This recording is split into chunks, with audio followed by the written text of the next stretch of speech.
I don't know where they're sensing the creeper, but I still have never found one.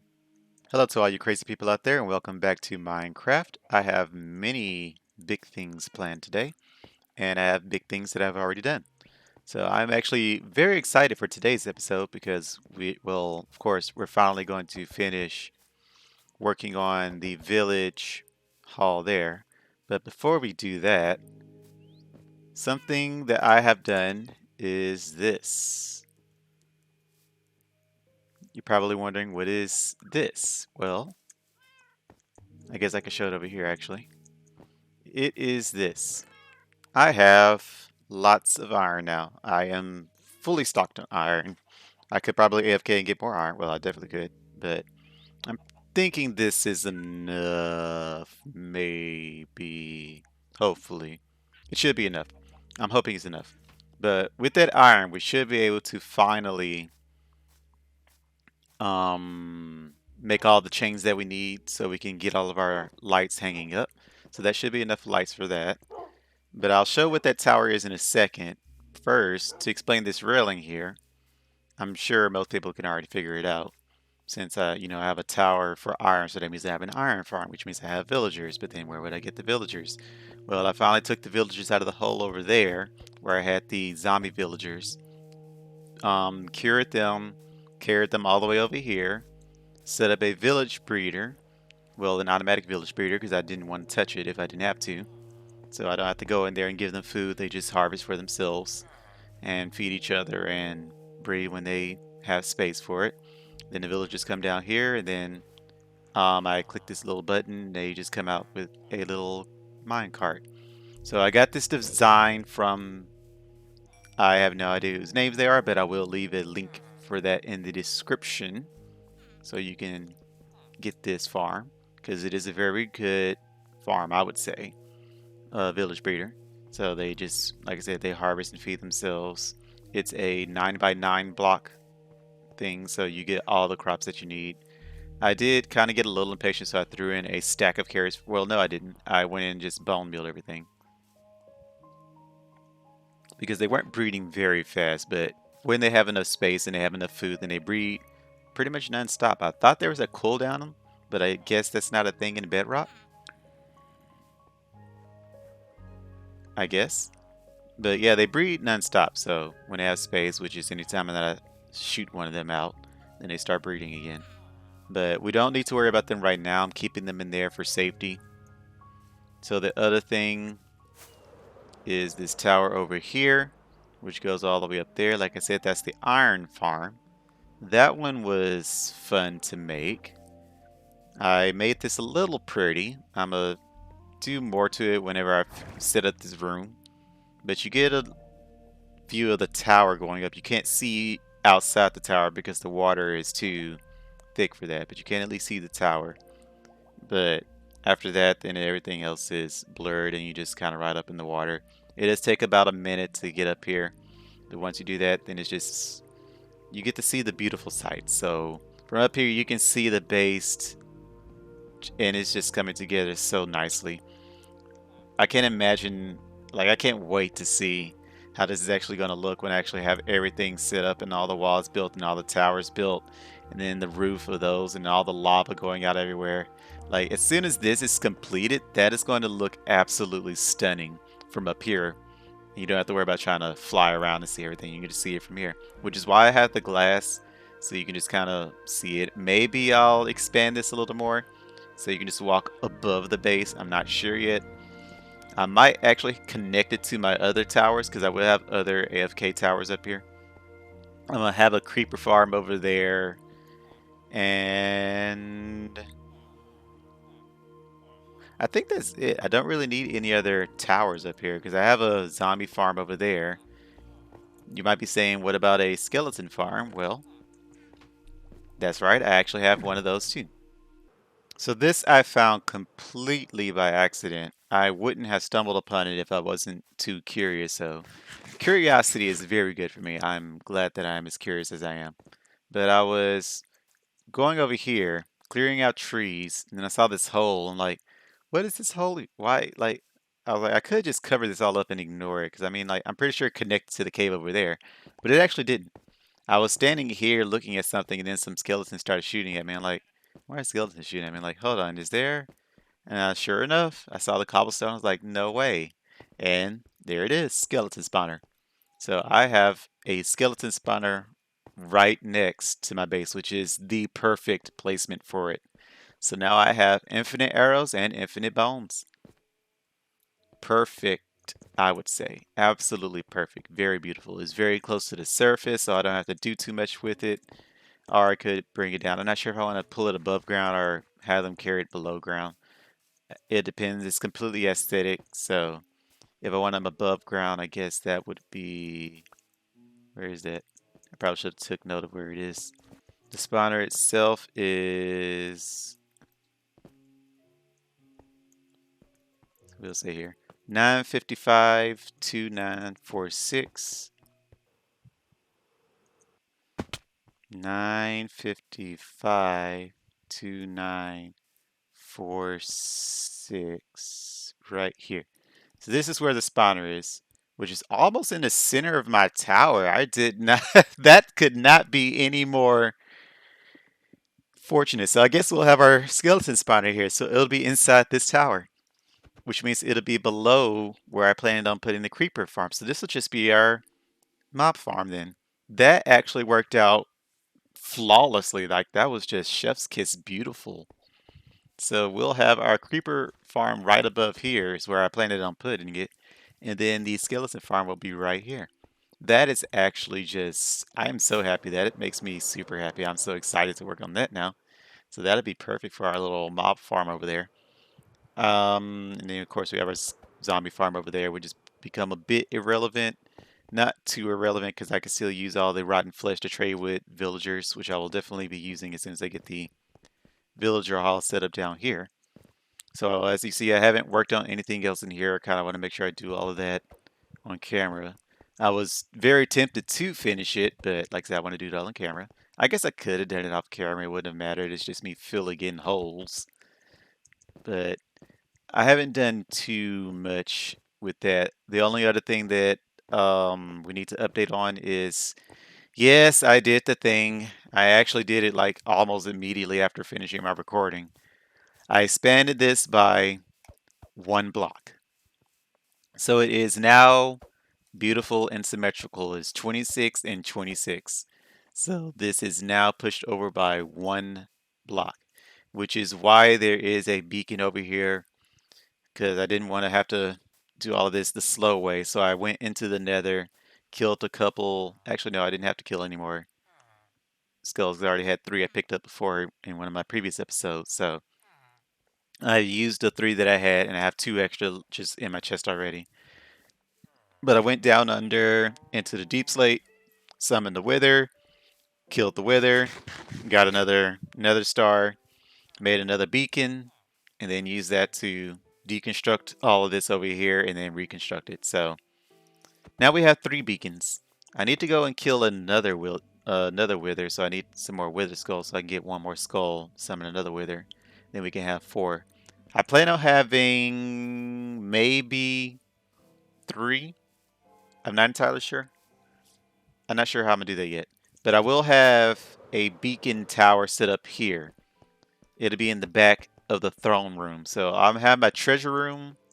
I already kind of starting to actually plan everything out now. So I'm going to have the carpet leading up to the throne room. The throne room will be here. I probably don't need to go this far back. So I might have to cut it off here. That way the throne room is bigger. I don't want it to be like just a skinny hallway. So I may have to cut this. I could probably do it right here, maybe here. Could probably do it here. Maybe there. I think here would be good because I want a grand carpet way to the throne room. Yeah, that should probably be good. So we could probably do it there. We'll cut it off there. Then the doorway can be about here or there, where I decide to put it. Then it'll go into the throne room. Then in the back of the throne room will be our vault. Well, it won't be a vault. It'll be open, but that's where our inventory will be. So we'll have our inventory up here rather than it being in one of those towers as I originally planned it. So it'll be up there. And then we'll have the beacons behind that. So like, let's say it'll be a treasure room too. So we'll have a gold beacon because that's kind of the theme of Mario and Bowser is gold. rather than it being iron. So it'll be gold towers for the beacons. And then I have that behind it, and then light shooting up, so I guess I'll have a hole in the roof, which I'm not sure how I'll do with lava everywhere, so we'll have to plan around that. I guess with glass it's fine. Can beacons shoot through lava? If they can, that'd be fine. If not, then I guess we'll just have to make sure it's a glass tube going up to it. We'll have to see how that works. Aside from that, let me see other updates. I don't think we have anything else. I think that's pretty much it. We haven't really done too much else. It's just been me setting up for the villager. So I've done that for the village breeder. I've done that for the village farm. Oh yeah, I have to.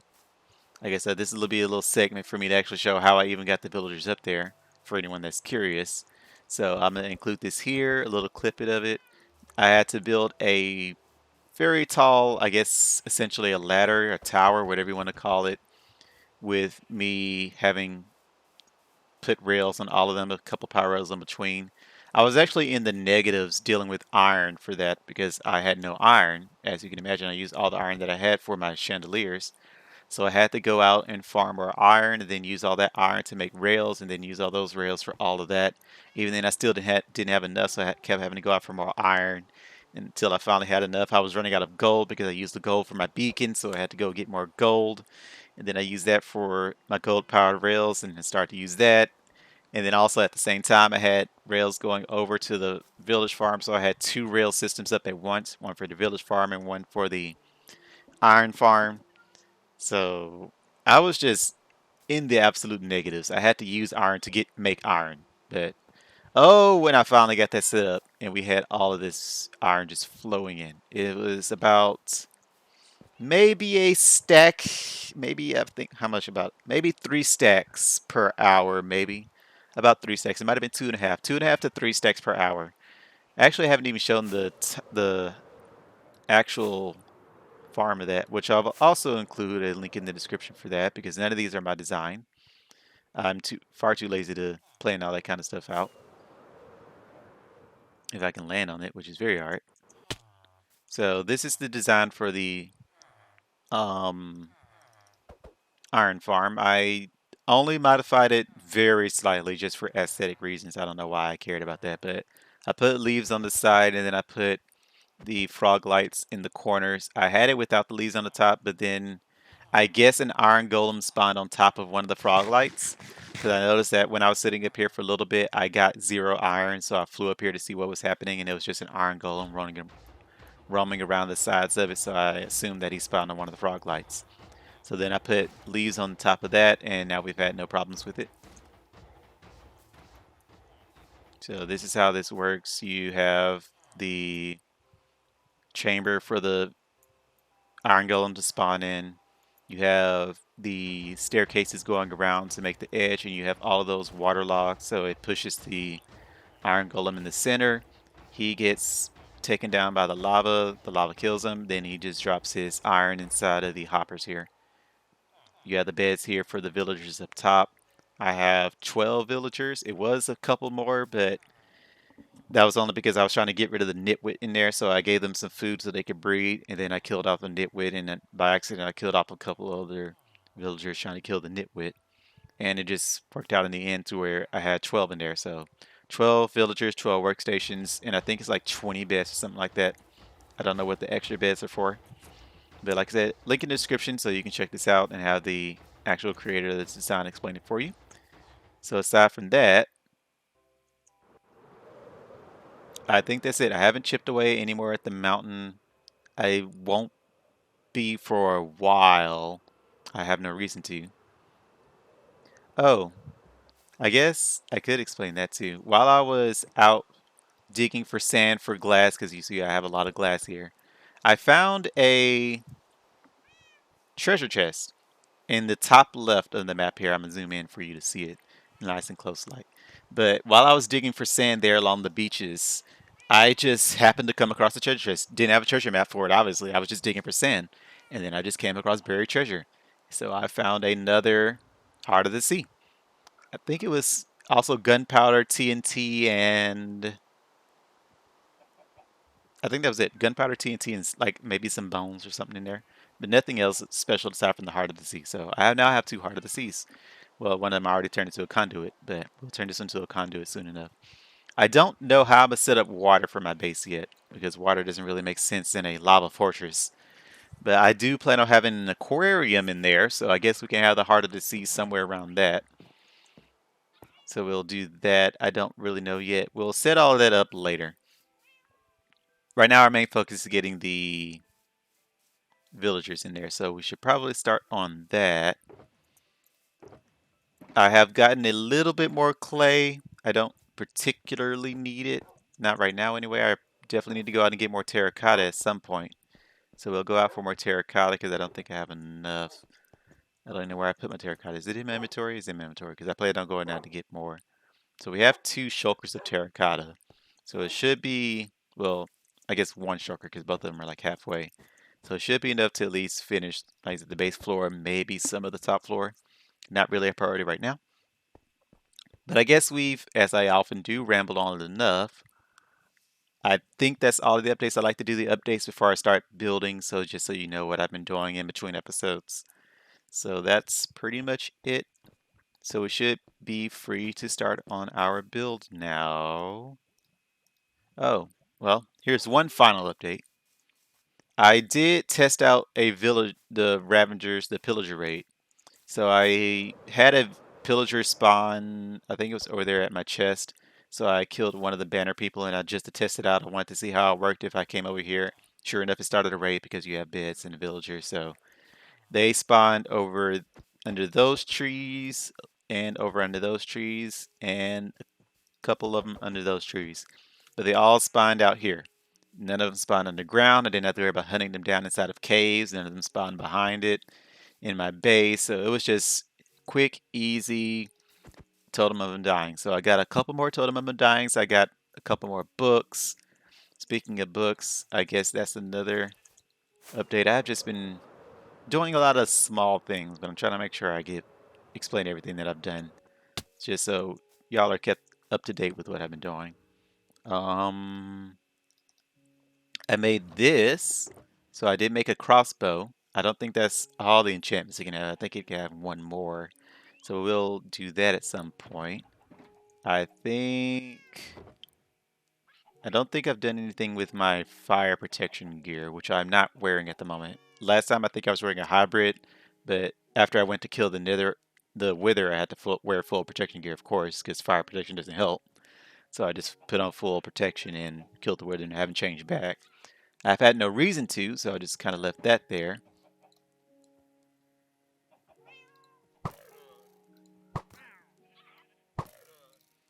And the other thing...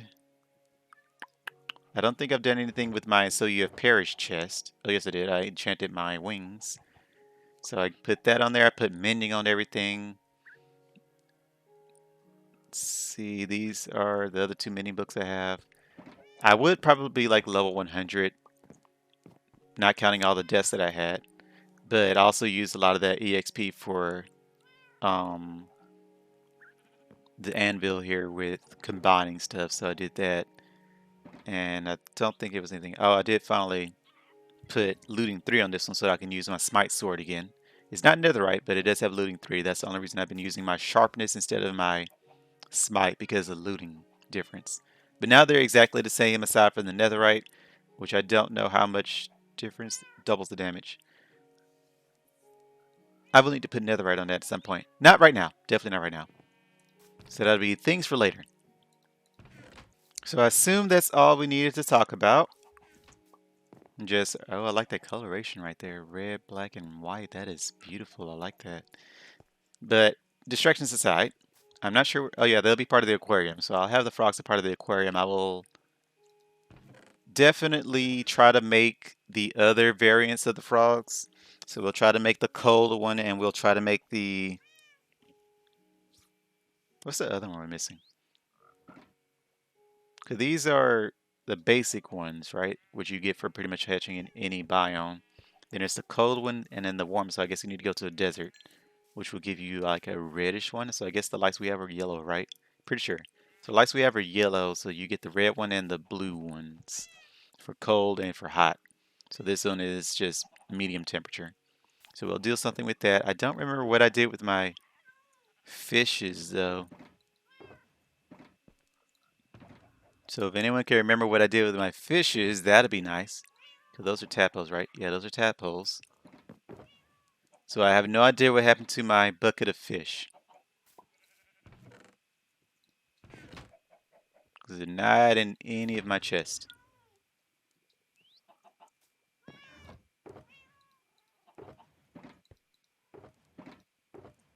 So wherever those disappear to, we'll have to find them at some point.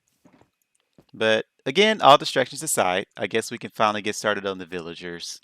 So what I plan on doing, I've been tinkering in creative mode trying to get a design together that'll work for me.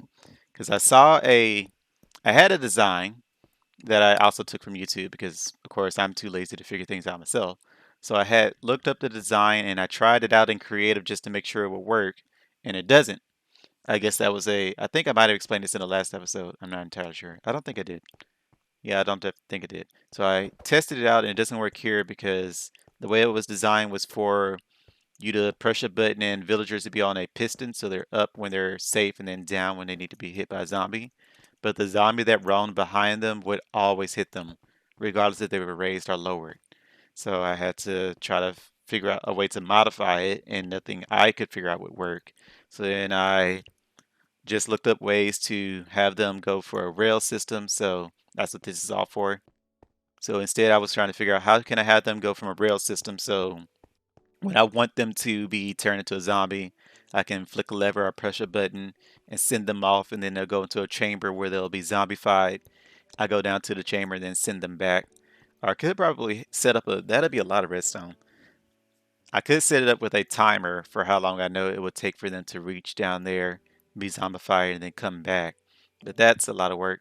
So what we're just going to do is just have them down there. I go down there manually, flick another lever, send them off, cure them, then send them back up here, and then discounts.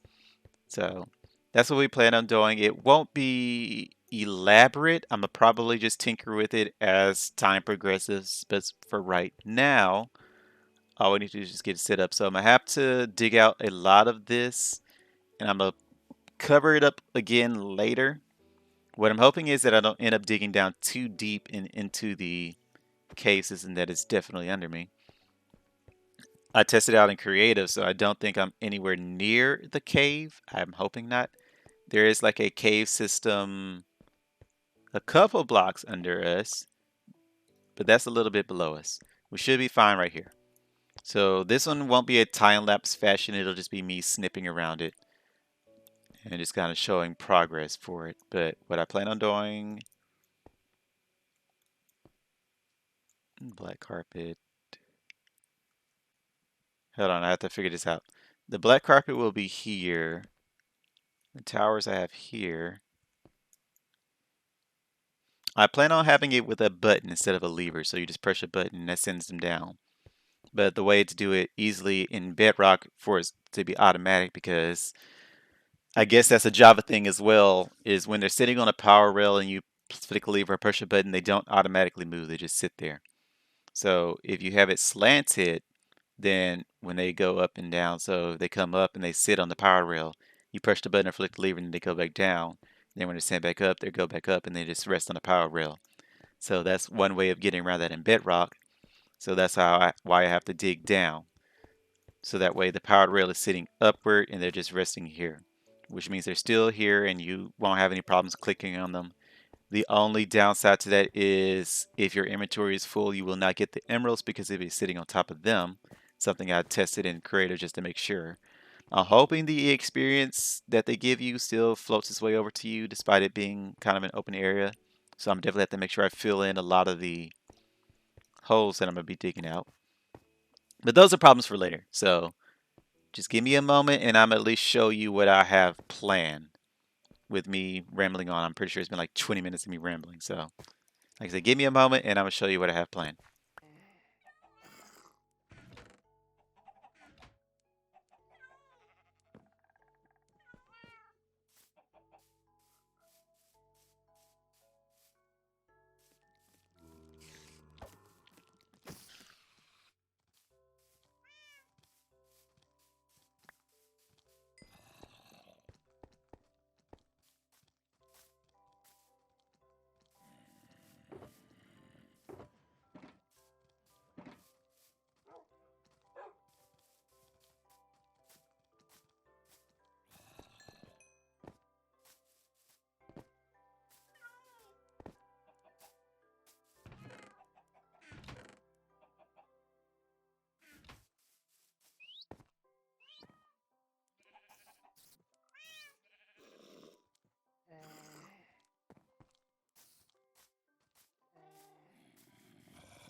Alright, 2 zombies down. I should probably not have the one with the sword. I guess that'd be instant zombification. Questions for later. He's going to be annoying to transport, though. But we'll deal with that later. I think he's under the roof, right? Yeah, he's under the roof. So he's fine right there. There were 3. I need at least... How many do I need? Yeah, I need at least 3. Because I plan on zombie... a whatchamadoodle there. There's going to be one on each side. One there, and then one in the back. So that'll be our 3 halls for zombie... or for villagers. Ooh. That's a lot of dangerous spawns here.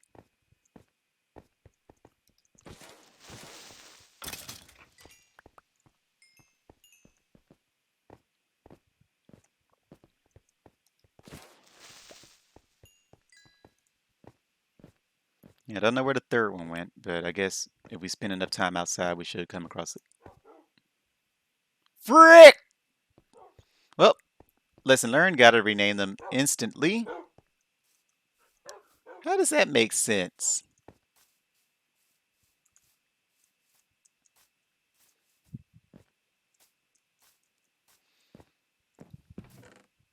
Well, at least we found out now before we invested too much time into that. Do I have name tags, though? I have 2 name tags. That is not useful at all. I didn't realize they despawned so close. I didn't go that far. Well, anyway, I wasn't even over here for this. I was actually over here to get some rails. So let me get some more rails. We'll worry about the zombie stuff later. So I'll need to go to the other village to gather some name tags, which I can get from the librarians, I believe. Yeah, pretty sure they're the ones that have it.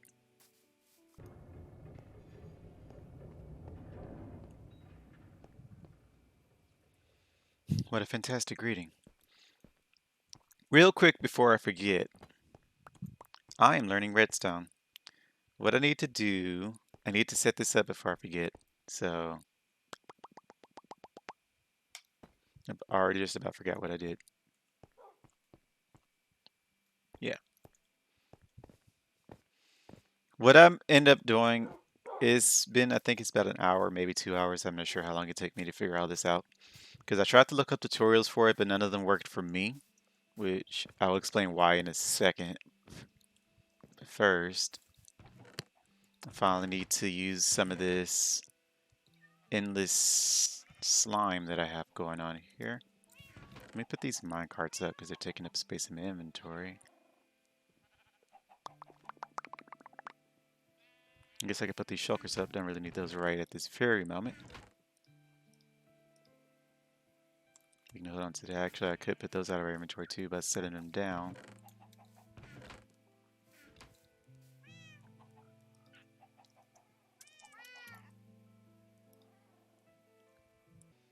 Alright, we got all the materials that we need. I need to get this in inventory. Actually, I need to get...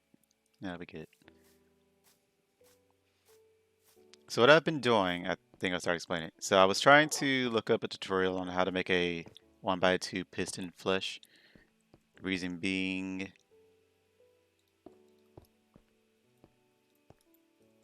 because I don't want this to have a...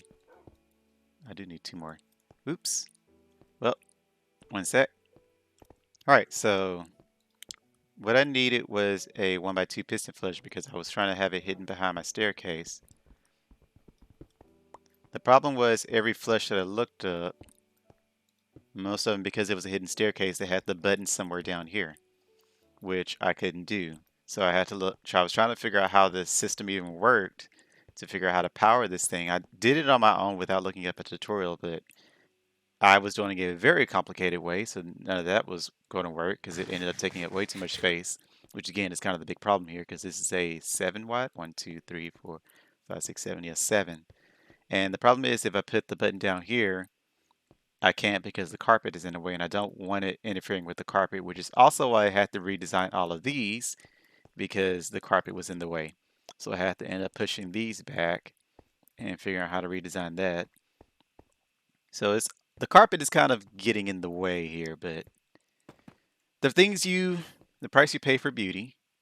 I see I don't have glass on me. But when you put the button on the floor, it makes this system a lot simpler. When you put it anywhere else, you have to change how your redstone is wired so to make sure everything is powered here. But the problem is no one showed how to do it in the way that I have to do it because no one had probably, I'm pretty sure no one had to build it this way with a 7 wide hiding things kind of system going on here. But I did eventually figure it out because what I needed was to have a repeater here. I think that was the only thing different compared to everybody else, was having a repeater there, and I don't need this. I need a... Uh-oh.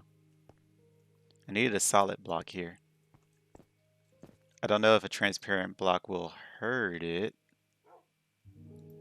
It probably will.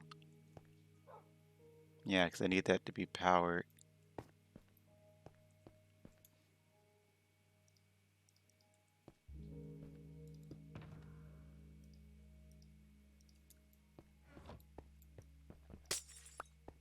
Okay, so we make this transparent, power this, then add a transparent block. How did I do this? Here?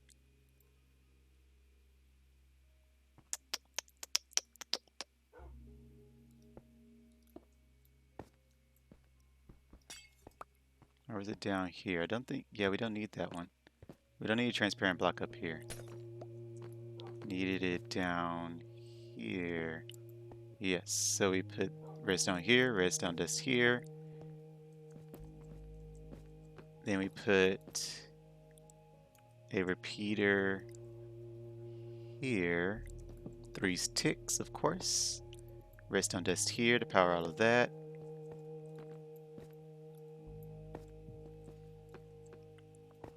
And I think that's it. I don't have a crafting table in here. I really need to bring like a chest or a shulker box of every resource that I would potentially need for this. What do I need? I need levers. I already have the power rails. I thought I had everything on me, but I don't. But we need some wood to make levers. Goodness. We need cobblestone to make that stuff. Can I make that without a crafting table? Yep. So I think this should work. That did not work at all.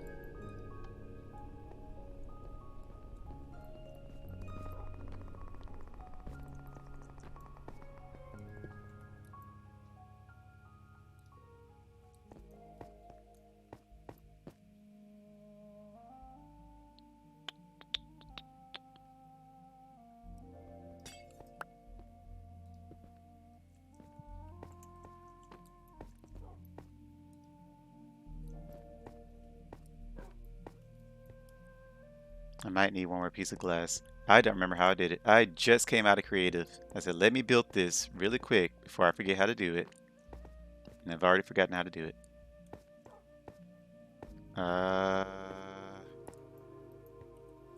Hang on. I'm going to show you this.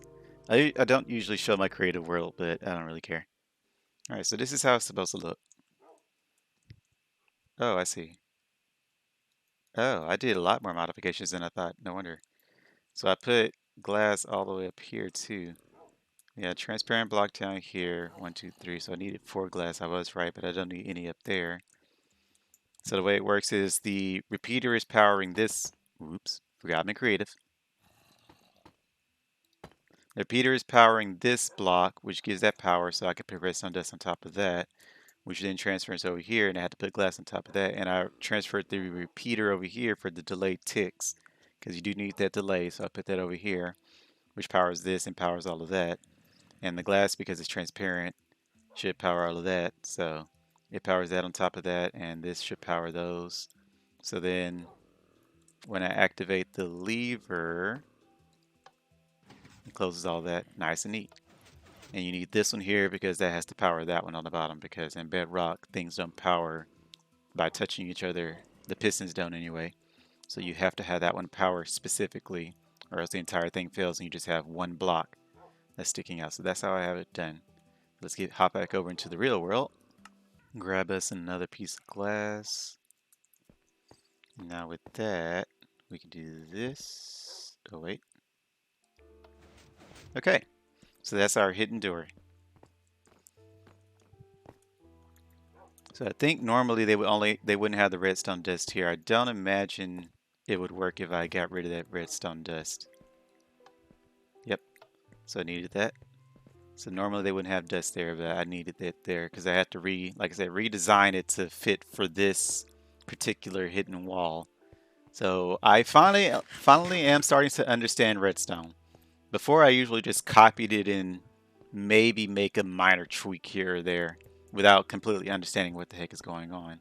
It's not a zombie, but we can't really capture them right now.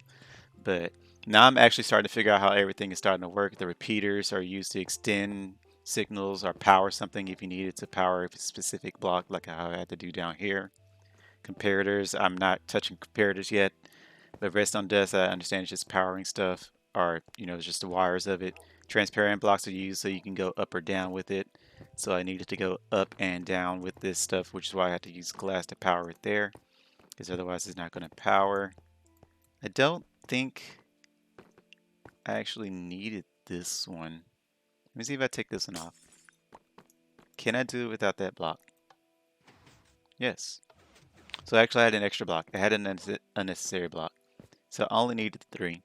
I was kind of, like I said, I was tinkering with it for a little bit, so I didn't know what I needed, what I didn't need. But all I need to do is power that block.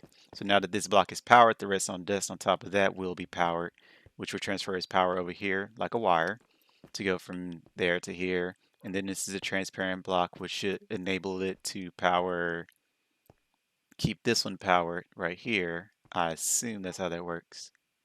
Yeah, that should be how that works. And then this dust down the bottom of here, because this is power, that's powering the redstone dust down there too. Because this isn't powered on top of that. The repeater will only shoot forward. It doesn't go up or down. So this has to be powered from this. So because this is powered, and then that's going to be powered so that it goes down like that. I assume. I think that's how that works. So then that powers for the sticky piston right here, because that has to be powered. So then that's how you do that. And I need this like this because, as I was explaining, I need all the villagers to be slanted, but I had to push them all back so that I can keep the carpet going here. So the button has to be here instead of being here, because I don't want carpet, button, carpet, button, carpet, button, because that looks absolutely atrocious. So I'm going to have to push them all back and push them here. But to explain why, again, why I need this room is because I need a control center. What I'm going to end up doing is having all of the railways switch back and forth between which one you want to do. So I'm just going to have a control center in here. Well, it won't be in this room. It's going to be down below. If I wanted to put it in here, that will be a lot of wiring just to get it to wire into there. And plus, I don't think I can hide that, because if I put levers and stuff here, that's going to stick all out. So it has to be underground. So it's going to be an underground control room. That way you can go in there, flick a lever to corresponding villagers, and that will say which villager will be able to come back up. Going down, all of them should be able to go down, so you don't have to worry about the levers for that. You just push the button, send them away, they'll get zombified. But for coming back up, you have to push a lever, which I could do from behind the scenes. I probably could have done that and saved myself a big headache, actually. I could have just done it from the zombification room. Had that where the control center is, so you just say, okay, so I sent this one down, so flick that lever to send it back up instead of going over here. But too late. I already made a fancy room, so we're going to use this fancy room, dang it. Anyway, that was a long detour, but like I said, I also had to go back into Creative to figure all of this out. So what we're going to do, well, I guess back to, I'll show you in a second. So I'll build this first and then show you what I did. All right, we got that powered. So that's how it's going to work. Yes. I just like to test multiple times to make sure I didn't do anything wrong. So that's how that's going to work. The villagers will be sitting on this rail here. There'll be their workstation in front of them. The button is powering it like this. So just simple redstone dust to go to that block. That way it's powered. So I was trying to think, do I actually need it like that? And I do. So, and I'm stuck down here.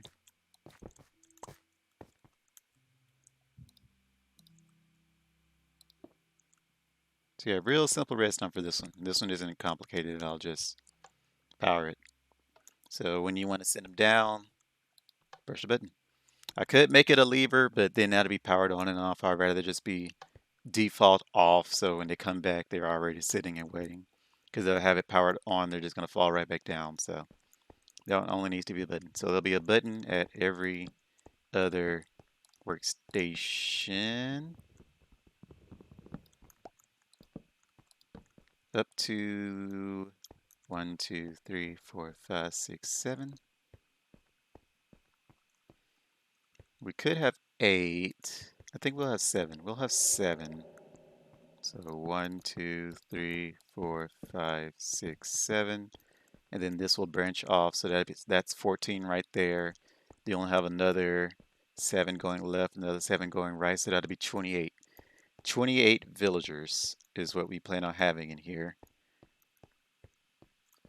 Now, what each of those villagers will be doing, I am not entirely sure yet. I would like at least 2 of every villager, and then my more precious villagers I'll have. So we might have all of our librarians back here.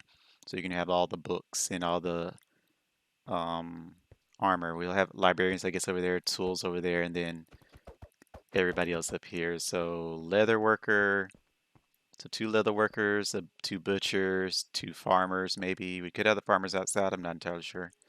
I guess we could have them inside. Not sure yet. We probably don't need 2 leather workers. I guess the ones that we don't need a lot of, so we can have a leather worker and a shepherd. We might need multiple shepherds. The shepherds give you banner. We'll figure that out later. For now, let's get all this built, because I don't want to take too long trying to get all that built. The problem is I haven't exactly planned this out, because when I did it on creative, I built it above ground, making it a lot easier to, what is it, finick? What's the word I'm looking for? Fiddle with. Yeah, fiddle. So we could fiddle with it up top pretty easily, but down here it's going to be a bit of a hassle. I've decided even though you won't see down here, I'm going to still make it pretty. I knew that was going to break it. That's fine though.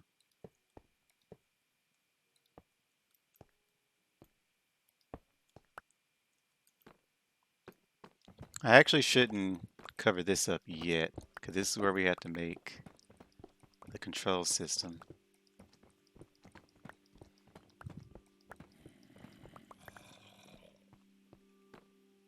What the heck?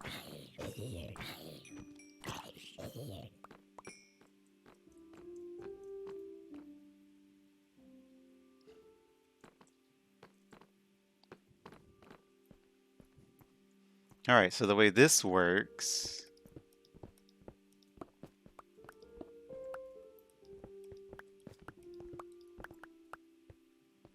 you go under what you want to be powered. Wait a minute. I had to do this differently. There's probably a simple way to do this, but I'm trying to figure things out myself rather than constantly looking up tutorials. Although I guess I should at least look this up so that I can have a simpler design. But the way it works, redstone dust, block here, and There's no way I did it like that.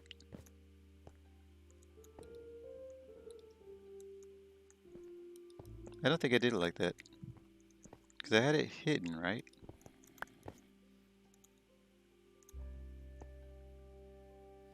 Did I invert it?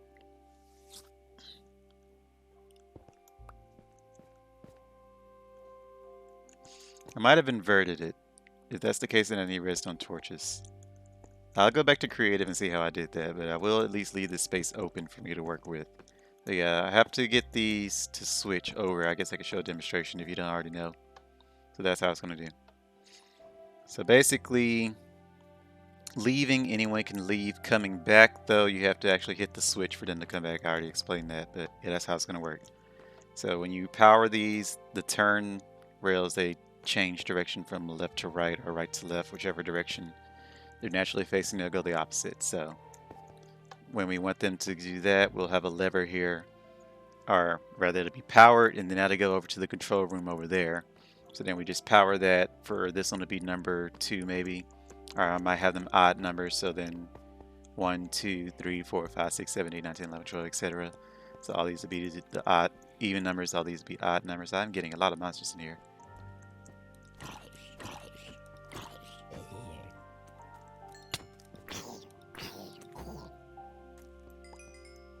Yeah, so we'll have all that for the switches, and my goodness. I thought I had enough lights in here, I guess not. Let me take this button off.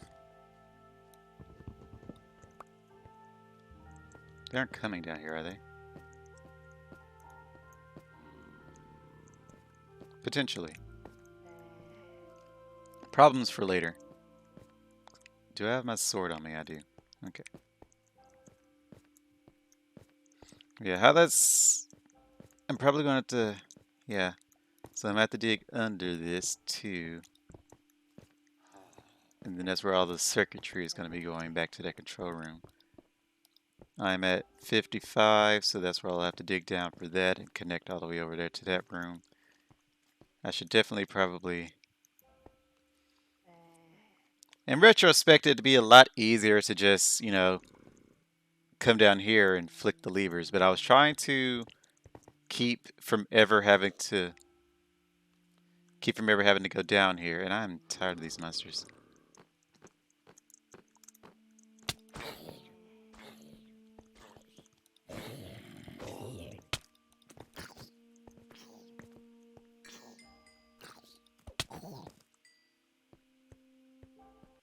But yeah, I was trying to keep from you having to go down here for any reason other than to troubleshoot if you have to. Aside from that, everything you need would be taken care of up here. So you push this button, do all that you need to do. The only time you have to go underground is for in here, which that'll be the control room, but you shouldn't have to go too far underground, I'm hoping. I'm not entirely sure. I haven't designed that yet, so we'll see when we get there. But I didn't want you to have to go behind the railways. That's just for the villagers only. Villagers' eyes only. I guess technically, no, because that'll be down here. So this is where you go to do all of that. I guess that means we need to push this back a little bit. I probably should have designed all this first, but problems for now. So we'll come... Let me finish setting up the tower so I know where everything is. Alright, and above all of these, I will have...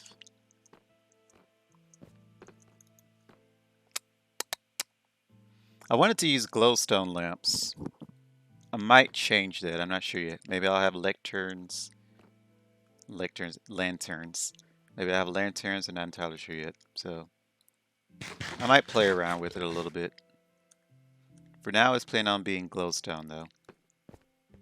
So we'll do all that, then the hallway comes out and extends here, the black will be here. So this is where you'll go for that. 1, 2, 3. In retrospect, a control room beside it would be a lot smarter. Oh well. Like I said, I made that secret room, so we're going to use it, dang it. I could make a hidden staircase. That would probably satisfy my desires for a hidden room, but that's a little bit harder. So we'll just stick with the 1x2 flush for now. If I feel like redesigning it later to make a hidden stairway instead of a hidden room over here, which I left wide open. It's not really hidden because the lever is there, but it's not supposed to be like you don't know it's there. It's just supposed to be you don't always see it there. It's not a hole in the wall, essentially. All right, so we have the foundation of everything set up. I thought we did.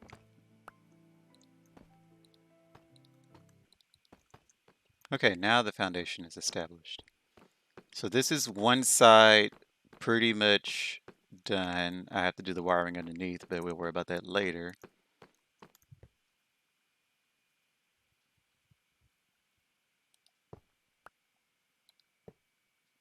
What the heck?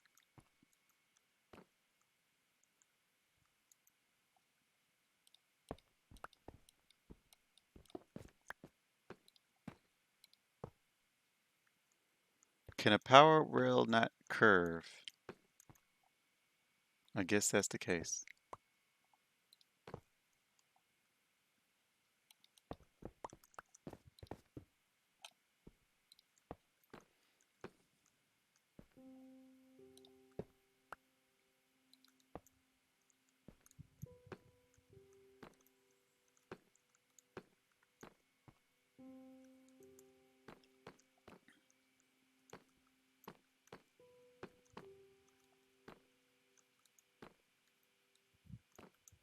This one technically doesn't need one. You should be able to make it up without it. So powered rail up to here. Then it stops there. Maybe. We probably do need a power rail. We'll leave it there just in case. Alright, so now we have to set up the zombification chamber. I'm going to make this a powered block instead, just so I can keep the rocky aesthetics. Those can be red. That's fine. That actually looks cool from this angle. Just kind of glancing over at it. But this needs to be hidden, so we're going to keep that as a torch instead. I'm not entirely sure how much space I need for this.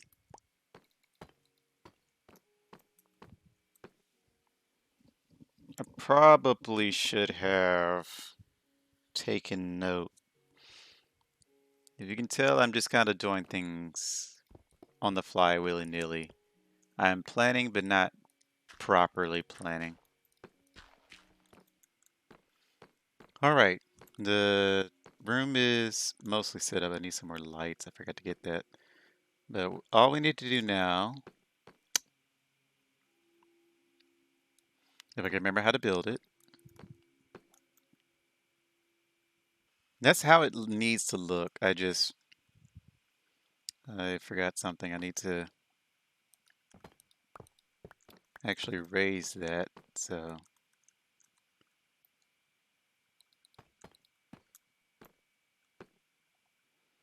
let me do it.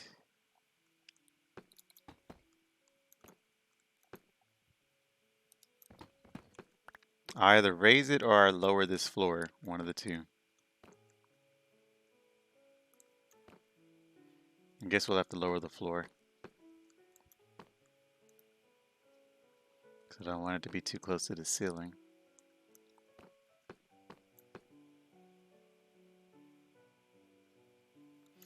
Yeah, we're going to lower the floor. Alright, we got the floor dropped down a level.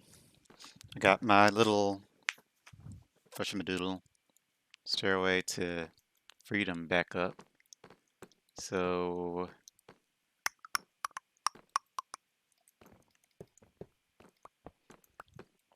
if I can just remember how to do this.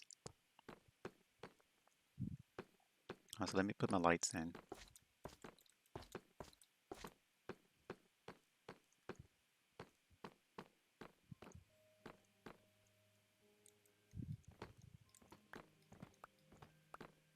They are unsynced. How is that possible?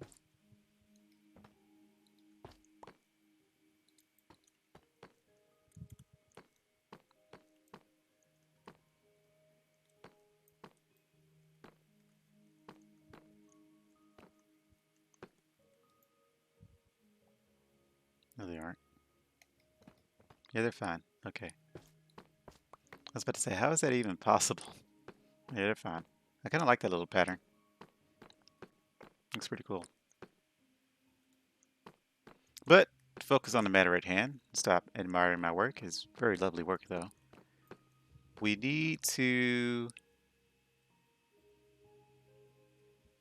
I'm trying to visualize how I'm going to do this. So we do like this. All right, so this is where you can do at least 4 at a time if you want to just, push a button and send 4 of them down here so you can purify 4 at once or so. I actually probably need to make another waiting station now.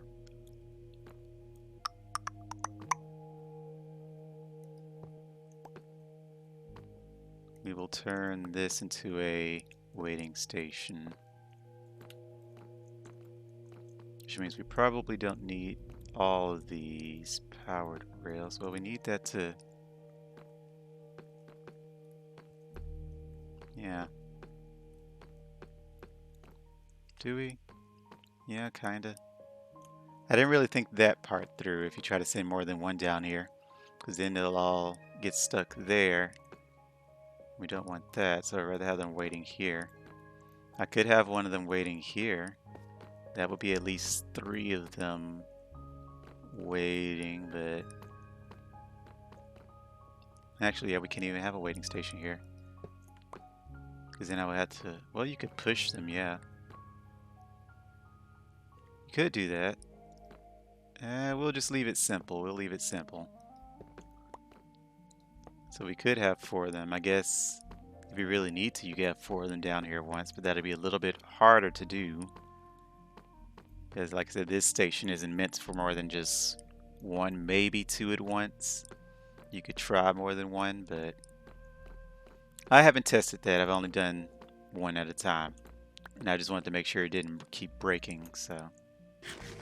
Alright, so this is where the... Oops, I'm building this in the wrong palette. Didn't you think about that? Alright, so then we put... So this is where the zombie goes. So if we do this, we need slabs.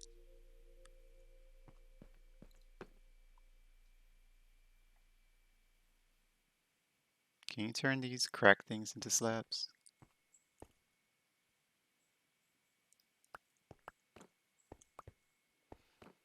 Let me see if you can turn those into slabs.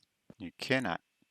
Well, since we can't have those, we'll just stick with this. I guess it'll be fine. Hopefully it won't clash too much.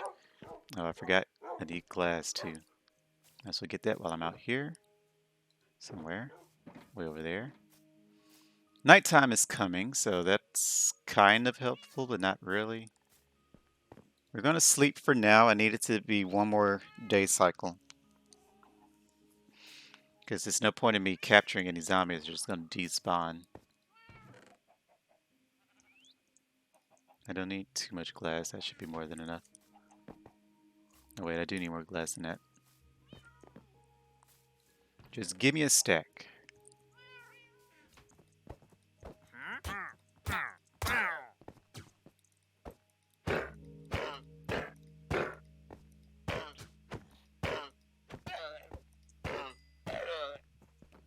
Alright, so the way this works, you have your zombie here, and he kills the villager there. I put the slabs here because otherwise the zombie will keep trying to jump and escape. I put it in the wrong level.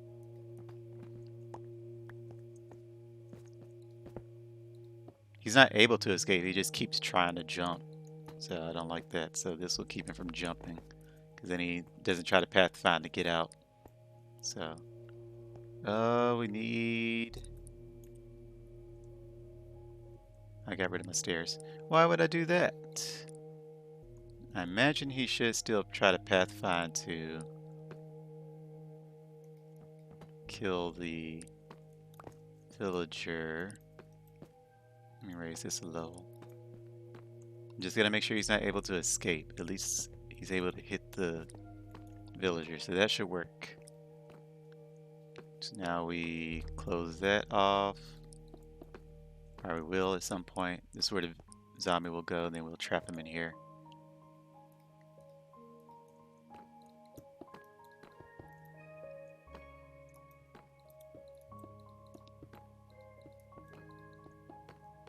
So we put him in here. Killing chamber, seal it off.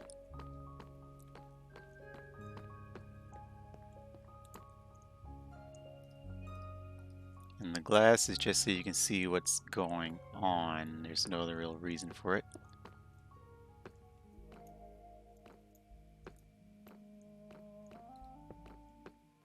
Alrighty, now we need to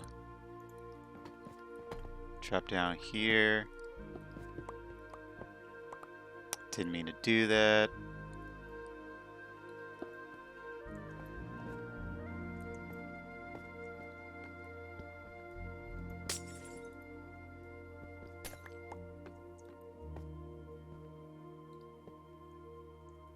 So we need to add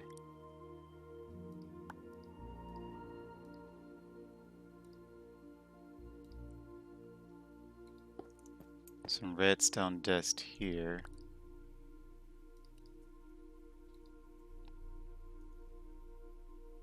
Then, how do I keep mixing stuff up? I actually need that too. Do this. Yeah, that should work. Do this. Button here. Yep. Okay.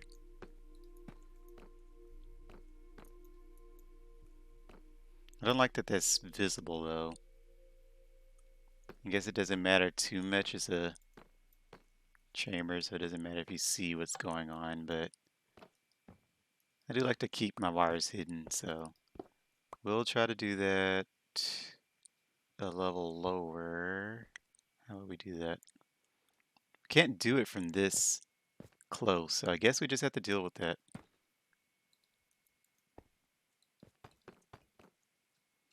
We'll just deal with it.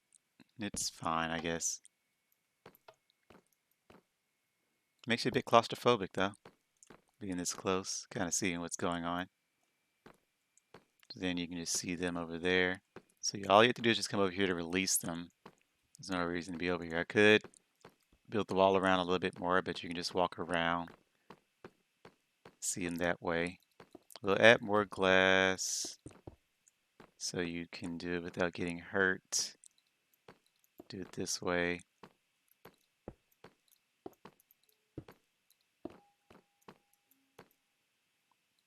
And by this point, you should be safe.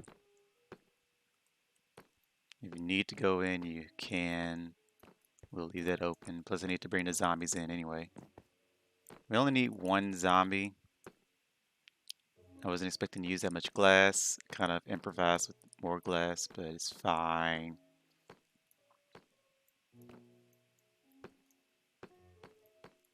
That's really all you need. You can make it prettier if you want to. And of course, I'll include a link in the description for where I got this from. It was very useful. Make it a little prettier.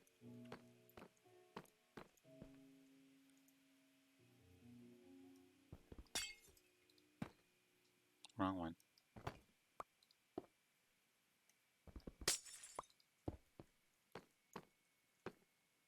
Don't really need to see through here.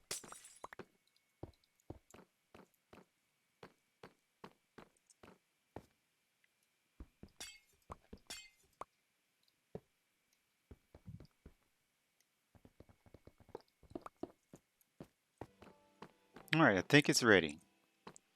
So now we just got to, like I said, get the zombie in here. I need a little bit more glass to cover up the top of this. But before we get the zombie, we need to go to the village and get some more name tags. Is out of that or I fish for them, but I'm going to just go fetch some. I should actually have some in the chest, so I shouldn't even need to trade for it. Here we go. I do indeed have some name tags. We're actually just going to take all of these. I don't think any of them need them. Besides, I'm the one that got all of them anyway. Could take some sugar canes, but we'll not worry about that. I guess while we're over here, we can see if any updates have been done with anyone's bases. Looks like DJ Maria's hasn't changed since we last visited. Tack, looks like he's got a roof now.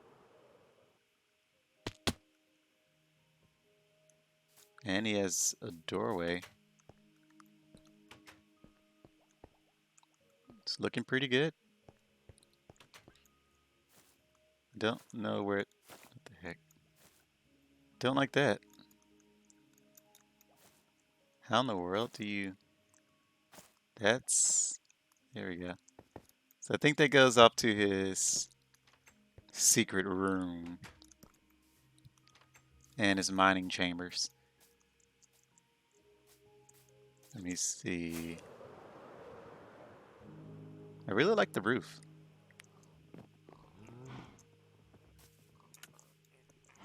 It's just the color that makes it stand out so much. It's interesting he put glow vines here. It's always nice to see other people's building habits and styles and whatnot. Here's a little barrel with some food in it. I should probably put the fireworks away. So you can just go straight up to the roof. See all around there. Does he have a... Should be a wooden button. So this is where the...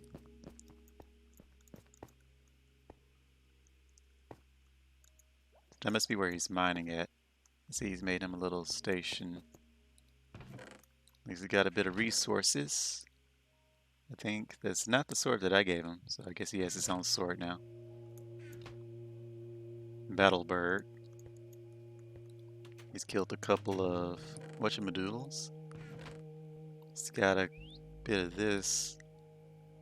Pillagers? There we go, pillagers. So I think all these came from pillagers. I wonder if that's why I've been losing villagers. I think he might have been doing raids at my village. Well, our village. My village.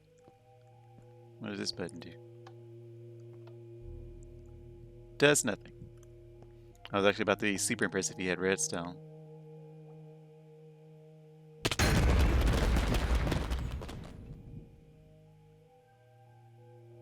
What in God's name?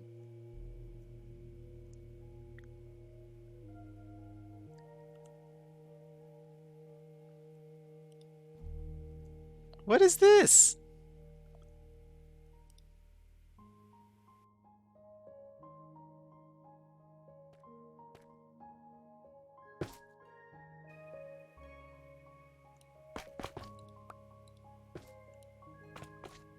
I think he tried to kill me.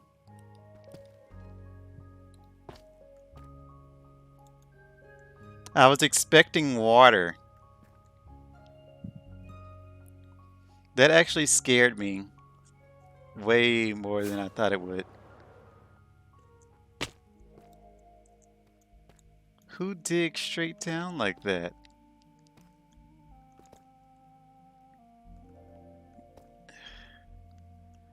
My heart is actually still racing a bit from that. I've never actually had to use a totem of dying from fall damage. So that caught me greatly off guard.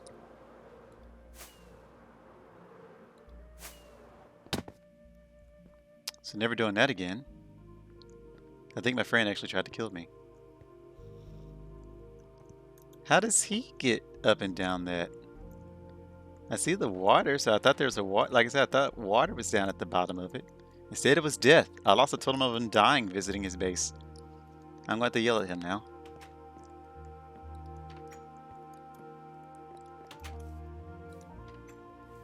So we're just gonna leave before anything else kills us. I don't have any other totem of undyings on me, so.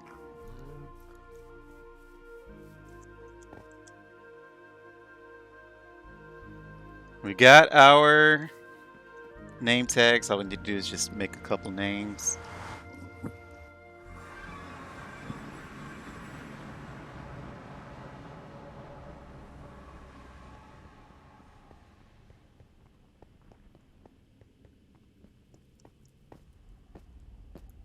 Speaking of the devil,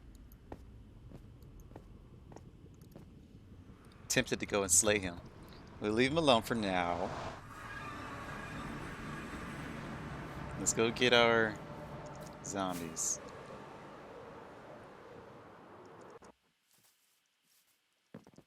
So what we need to do is this. I guess I didn't have to. Well, no, I kind of need to. Do this. Use levels. How do you spell assimilate? Is that assimilate? I should probably Google that. I almost said it right. Assimilate. There we go.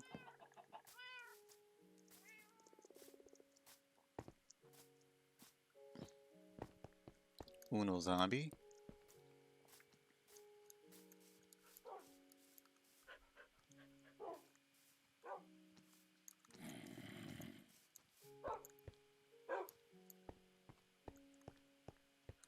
Don't need him to get in the rail cart because I haven't set that up. He's just going to walk down and follow me there. There's another zombie over there.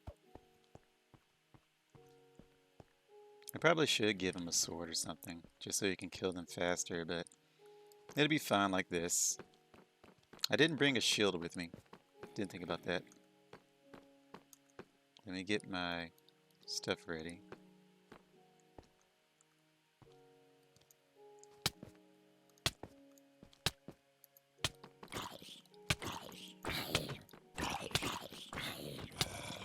Ow, stop it. Dang it. Ugh. Let me... Okay, well, good thing I have 15 of these things. Well, 14 now. Find another zombie, we must.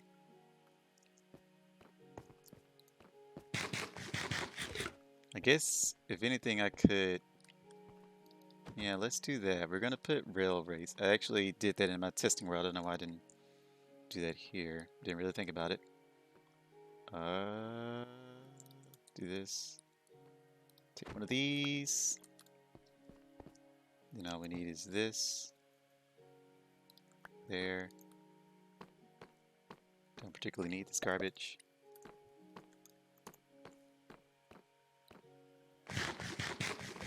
He should still be able to reach them. Actually, now that I think about it, that's why he wasn't able to escape, wasn't it? Yeah, so I didn't even need the stairways. I just needed to have this next to it.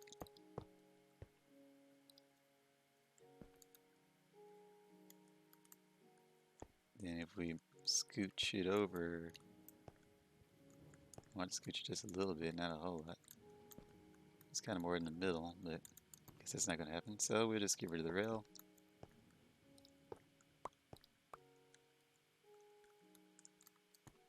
Kind of need more to the left, don't we? Uh-oh.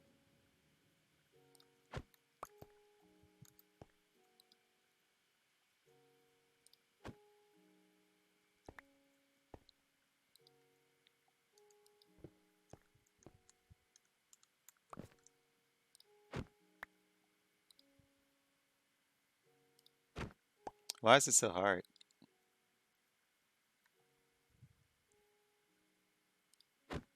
I don't think it's possible. I'm not hitting the... Yep, okay.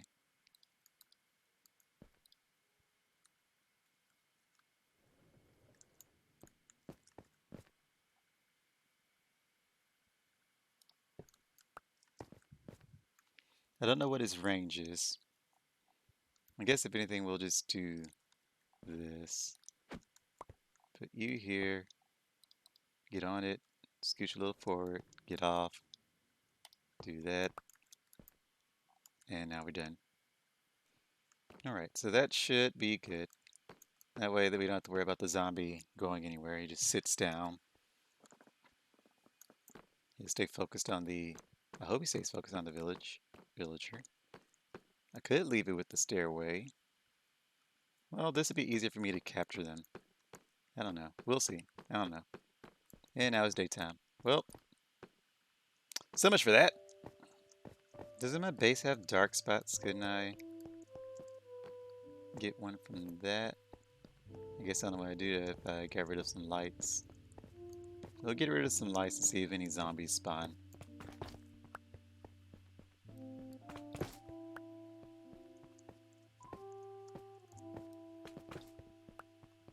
That should be light level 0 right there. So if we go over here, will they start spawning? Ah, there's some. I don't really need all of you, but if I did capture some more, that would at least save me time for later. I don't think we'll be able to capture all of them though. So we'll just worry about the one for now. If anything, I could have just transformed these into villagers so I could put them in the station. Eh. It's more work than I feel like doing. So let's get this guy here. We already have our armor on, so he won't knock us back too much.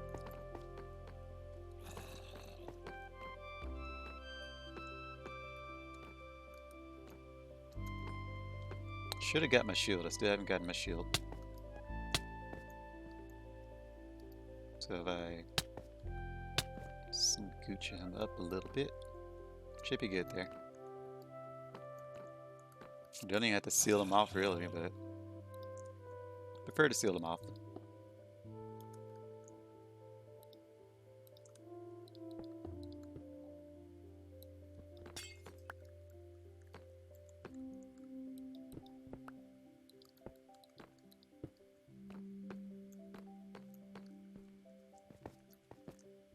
Oh, didn't realize I had this like that. Yes, yes, you're an unhappy zombie. At least we know he can reach this far.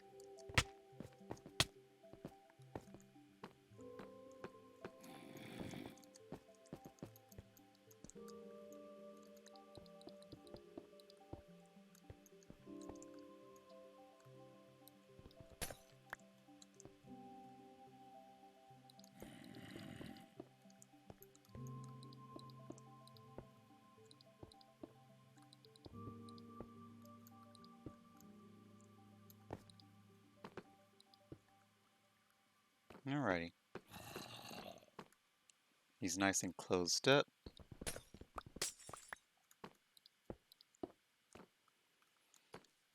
The area is nice and prepped. So the first zone is nearly completed. My arm is falling asleep.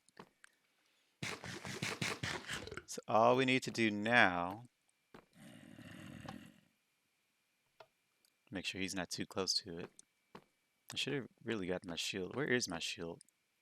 It is... Where's my box?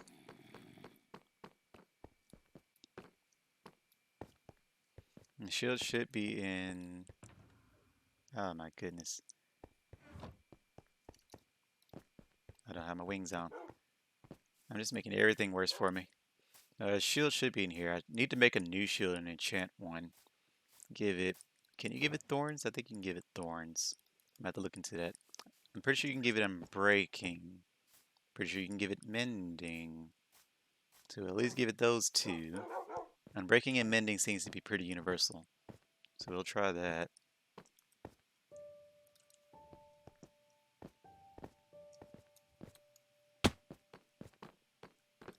I'm gonna scooch you back just a little bit. There we go.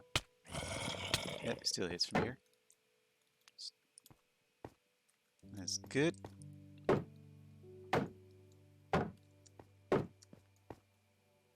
How long is your range? Yeah, his range is pretty good. Alright. That almost broke our shield. Should just break it.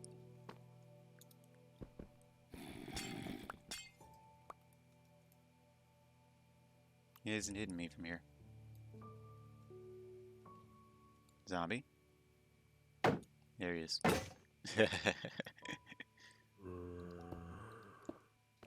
Alright, so he should still... Yeah, he's still focusing us. Alright, so that's good. I'm gonna put glass here too. Just to make sure no one messes with it. So that way the villagers go in uninterrupted. The player stays away from it and out of it.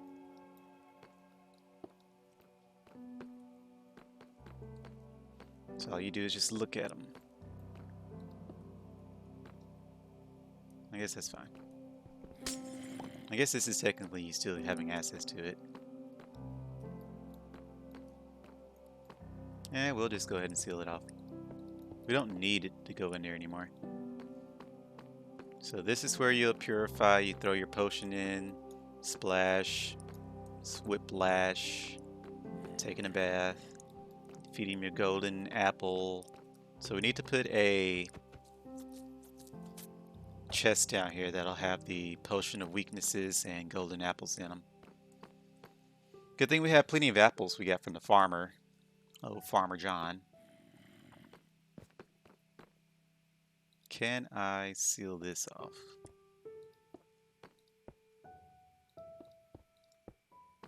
Yes.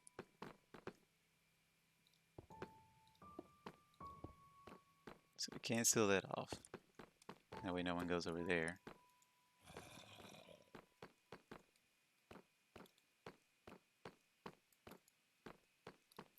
And you look at them, and that's pretty much it. I guess we could leave it unsealed. I don't know who will be using my base aside from me. But I always make things prepped just in case anyone else wants to do things, so... We're not done back here anyway, I might as well keep this open for now. If I want to seal it off, I can. Don't know if I want to, but I can. I guess we need to get from down here. So next thing on the agenda. Do I want to set up the wiring first? I guess I could set up the wiring first.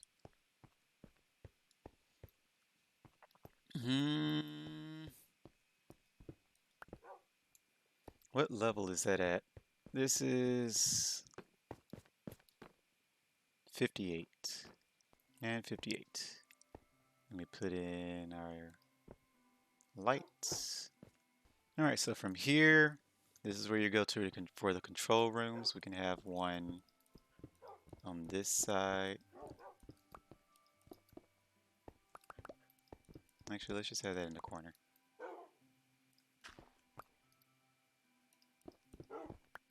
And one for this side.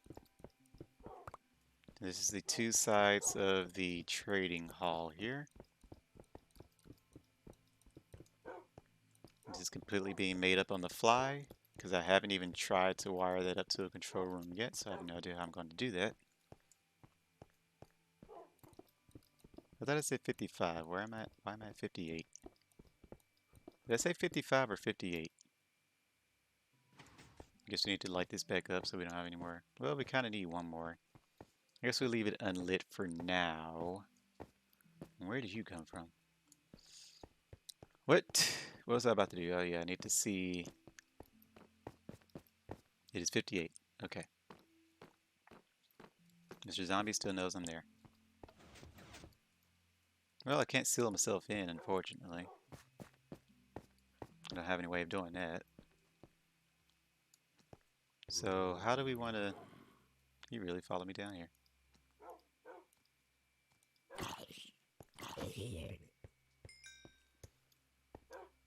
So if we...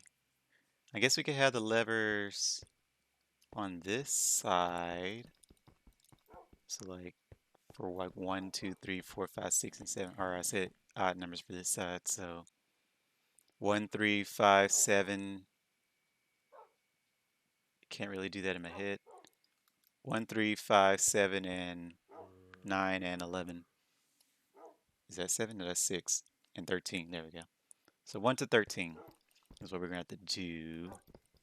I need to go a little further though, so I don't have to wire too far. I guess let me see how far I need to go for this. Also, I'm going to put another light in this corner. Is that even? Yes. So right about here, which is 295. 7. So will we dig into it if we kept going?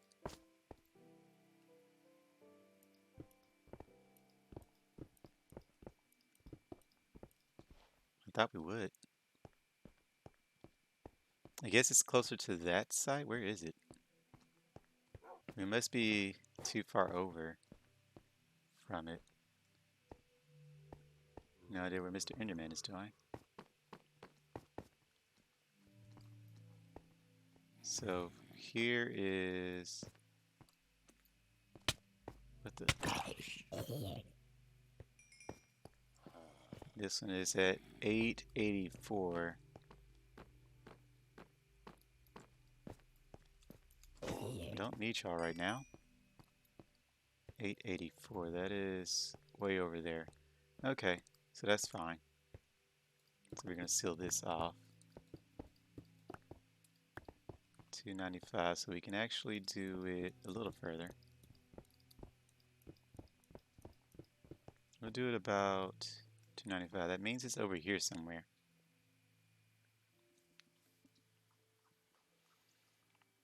This is the first one. How am I going to wire this? I'm not entirely sure how I'm going to actually wire that. So this is the side. This is where it is. So if I start digging there, I'm going to dig into it. We'll have to dig a lot of this out, wire it all to reach this point, and then have levers to control it. Not the easiest of tasks.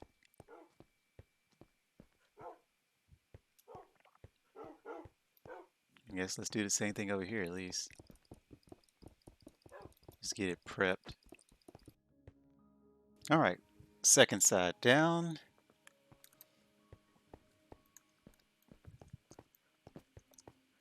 I guess, let me just, so this one we can have levers on the floor if we need to.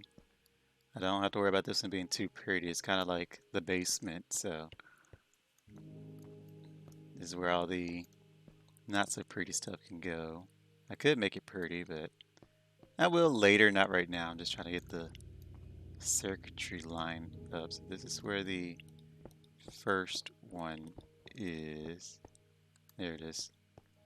And then the second one will be here. There it is.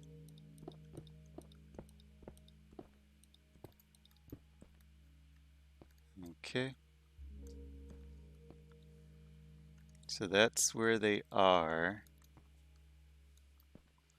And then I just got to dig a little bit over. Need some working room. Throw in a light for now, just so I can see. Is this all of them? 1, 2, 3, 4, 5, 6, 7. Yeah, that's all of them. I'm going too far. Okay. So from here, I guess all we need to do is just dig around, find out where everything connects. Or actually just get it set up first. So I guess you aren't going to despawn, are you? I mean, since you're protected, it'll be for side number 2. That means we only need one more zombie, so.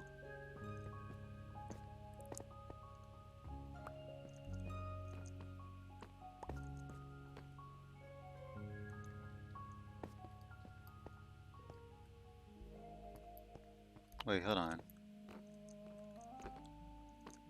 Did I throw those down or have Enderman been messing with my lights?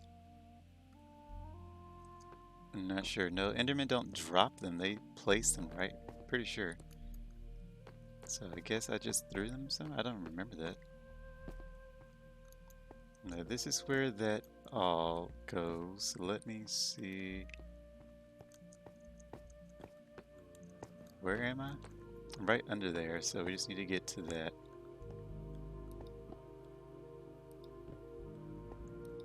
There it is. Okay. So right about here. Technically, this one doesn't need one. Because, I mean, switching that serves no purpose, so... All you need is one for 1, 2, 1, 3, so skip 1, go to 3, all the way to 13. So 3 to 13, we don't need 1. Let me dig all this out. Alrighty, so now the wiring part. I know I need to power each of these. I think inverting a redstone torch is how I did it. I can't exactly remember, so I need to go check right quick. Alright, so I see what I did. I used our old friend the repeater to get this up and running. What we do is have a repeater running into this block here, and then just have redstone going out from there. So I can actually cover all of this up.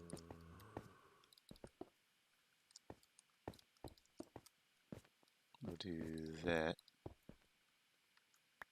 Then we can have this. Well, let me give a little working room. So do that. So if I go down here, I just need to put a piece of redstone dust on each of these. Nice. From there, go back down to our secret chambers.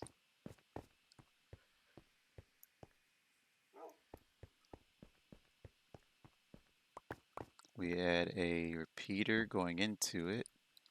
The redstone dust coming out. Why is that powered? Oh no. Oh no no. Oh no. I gotta move all these.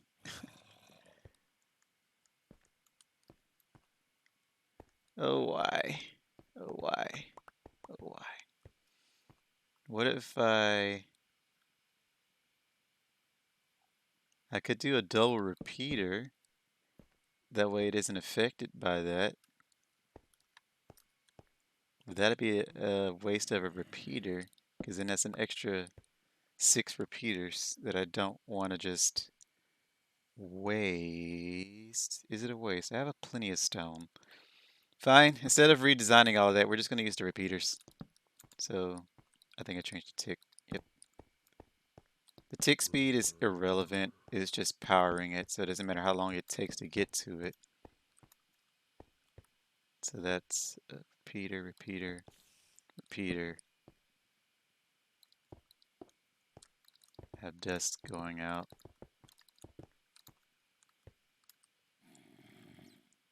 I am out of stone somehow. I guess I'm going to have to mine all this out anyway. Alright.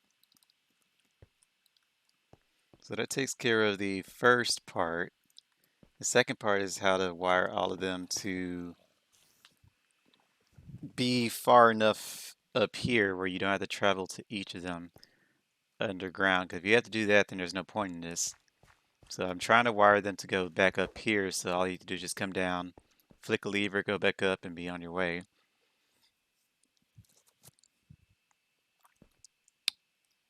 Like I said, I didn't plan that part. If I actually understood redstone, what I could have done was have a comparator and then take the outputs of each of the levers, and only when each of them are flicked in a certain way. So all of them are up and then only one of them is down for this one to be powered or all of them up and only this one is down for all of them to be powered. If I could do it that way, like I said, if I understood comparators, then I could do it that way, but I don't. So we have to do this the more complicated way, which is just doing each of them individually. And the only way to do that is to take each of these, drag it out, then use a repeater to shoot it out and go back over here, and then just label each of the wires. And that's going to be a bit of a pain, to say the least. I don't even think it's possible to do that. Yeah, it's not possible to do that. Not while stay compact, because then I have to make this like a 7 wide or something like that, or I would have to dig down and dig up and wire it all like that. So I think the only way to do that is with a comparator. But like I said, I don't know how to do comparators, so I can't take comparative signals and do that. We were so close. We were so close. I should have tested that a little bit more. I didn't really work on too much. I wanted to kind of do it on the fly. I guess that was a mistake. So I guess in the meantime, what we can do is just make it pretty. All right. Kind of pretty, but not really. I also broke my wirings here. So I had to go back and fix that. I think I broke these two. Yeah, just those two.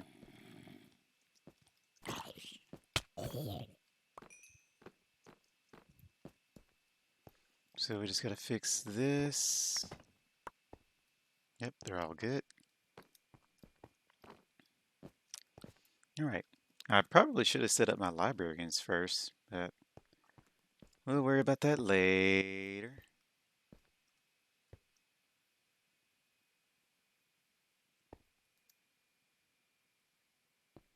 I'm actually not entirely sure how I'm even going to get all of them in here. I guess this would be a smarter thing to do, is to rail it this way. Yeah, that'd be smarter.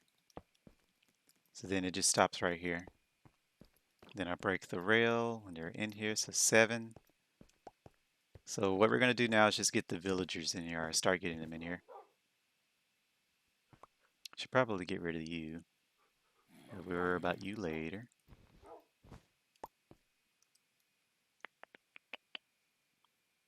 Where is...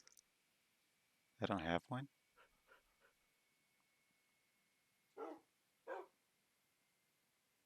Well, I thought I had a lever. I don't have a lever. We'll just do that.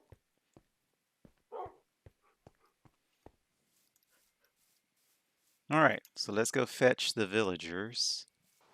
So there's 1, 2, 3. They're a little bit too far. We'll come back to that.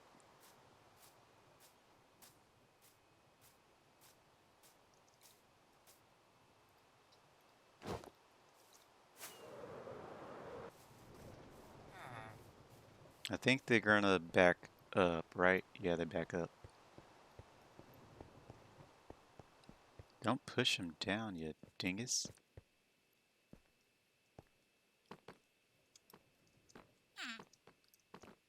Okay.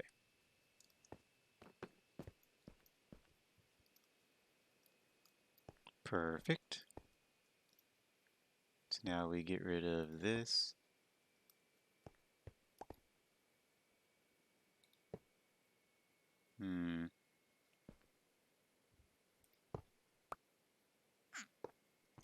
Guess that's not gonna work.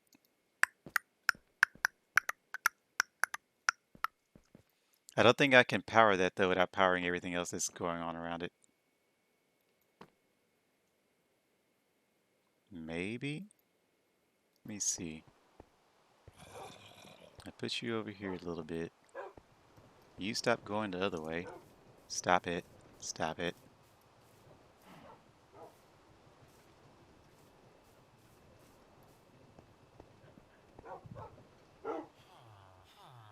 I take this.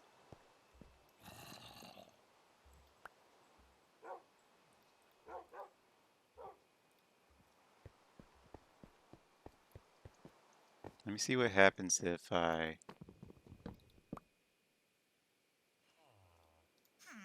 Hmm. Yeah, he's an adult now.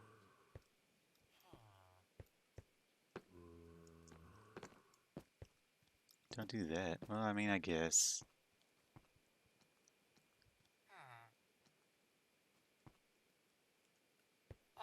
Look it up.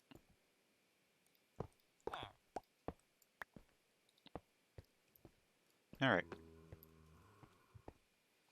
So that's 3. We need 4 more. I guess while we're transporting, we should be trying to sleep. Just in case. I assume they've already been breeding since I left, so... There's 1. Will this catch you? It will not. I can't even push it back through the glass. I can't even pick it up.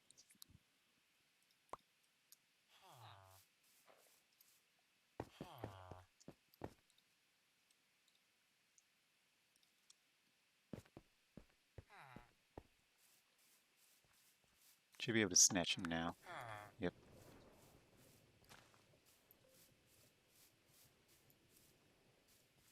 So that should add space for them to start breeding again. I assume. I'm not sure how far away they have to be for them to unsync from the bed. I don't imagine I need to add beds to the trading hall because then that'll start spawning golems. We don't want that. I mean, I guess it wouldn't hurt. It could be like bodyguards in the castle. I was gonna naturally spawn body or build iron golems anyway. Wait a minute. Oh god.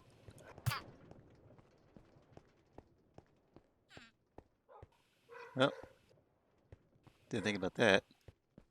Let me just... Yeah. I don't think the villagers have moved or unsyncing from the bed because they aren't breeding anymore. What if I destroyed them and put them back up? Would that fix that? That did fix it, but I am missing a bit. Oh, the cat despawned. Well, there's our bid. It was invisible in our inventory. I do not like when that happens.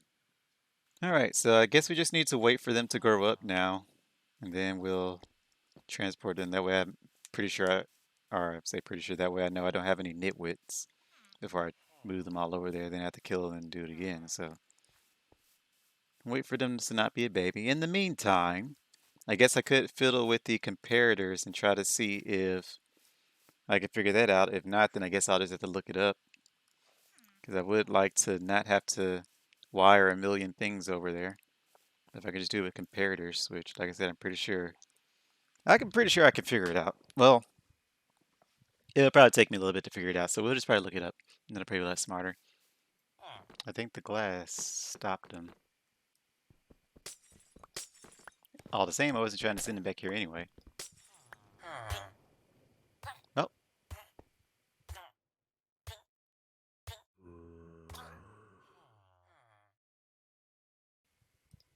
Guess this would be a good test. Kinda. I wasn't ready to test the system yet.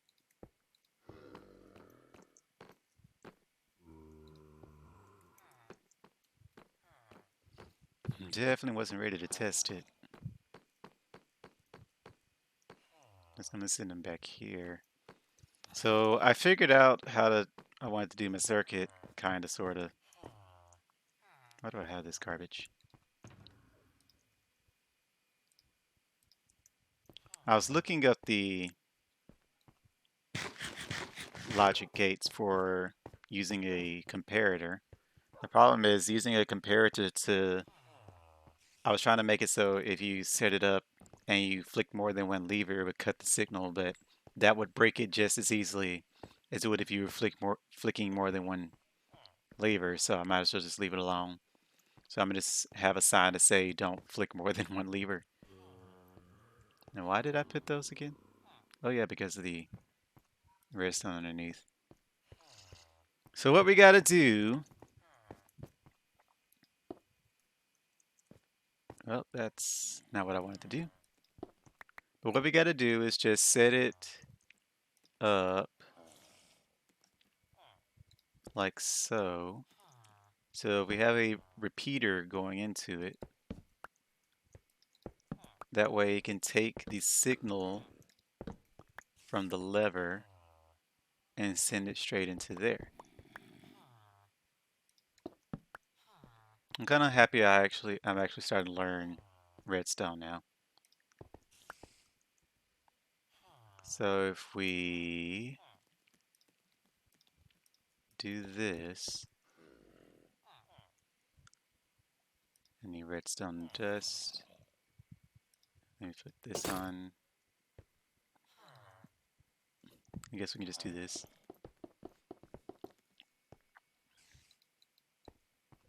So what we're going to do is just take the signal strength and have it go according to where it needs to be. So a signal strength from the lever closest to it would be able to reach this one, but then it won't be able to reach the others.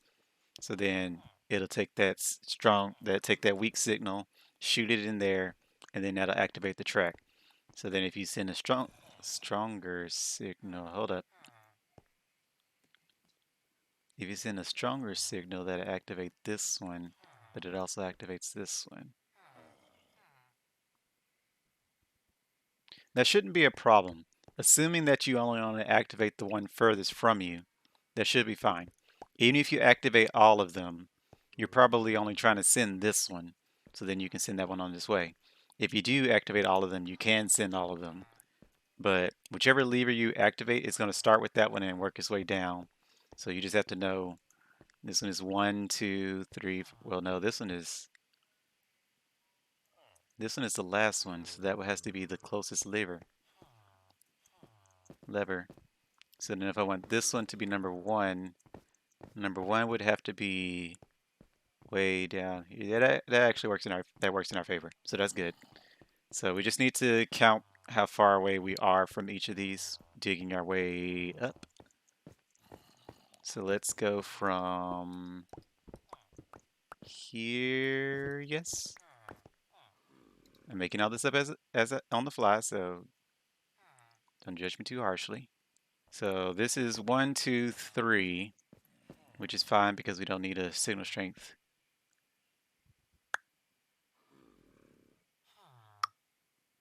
Weaker than that. Hold up. That one's the weakest, this one's the strongest. So that means it would have to be closer. Uh-oh. Unless I use comparators to make sure. So then I can have it as far as I need to. And then just have comparators. No, because then it had to be straight for that to work. Oh dear. I didn't think about that because I'm in a weird spot. When I was testing it in creative, of course, I had everything right next to each other. But if I'm going to do it from here, that's going to be a bit more tedious. All right, give me a moment. I thought I was ready, but I'm not.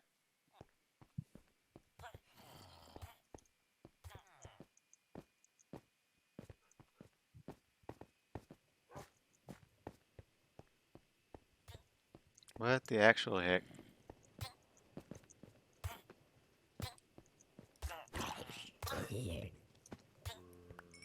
Stop doing that. Well, I mean, sure, why not? Where did my minecart go? It's down there, of course it is. Huh. Well, that's not good.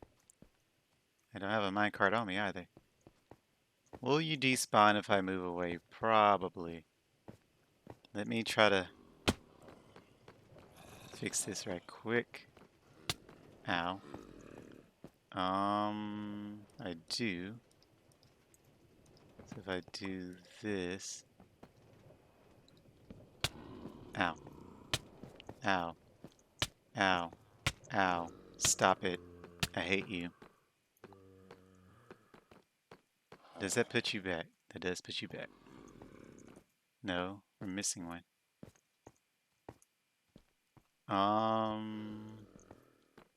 What are we missing? We're missing two now.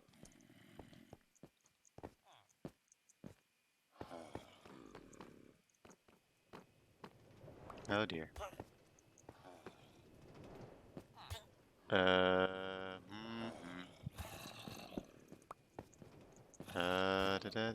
You need to be here.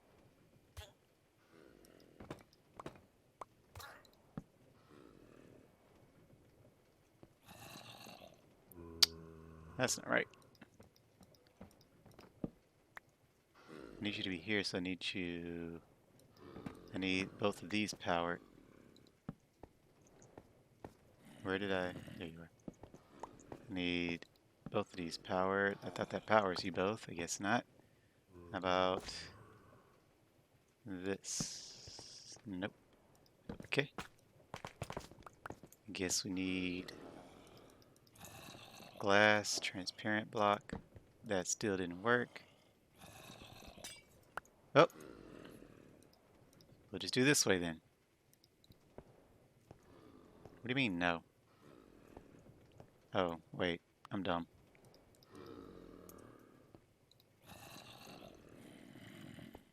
So that will activate you, which should activate you, but that doesn't work. Well, this is bad. Upside, I'm learning even more logic. Where do we need him? We need him here, which means we need this one to go the other way. That changes you. Then we need this one to go the other way. So I guess we can just put a redstone block or on top. That works. Okay. Now where did our other zombie go? He is way over there. We are missing a mine cart. Is that a regular? That's a regular zombie, ain't it? Also, why did I cover this? I'm dumb. How else are you supposed to get over here? Is that a regular zombie or is that a village? That's a regular, that's a village.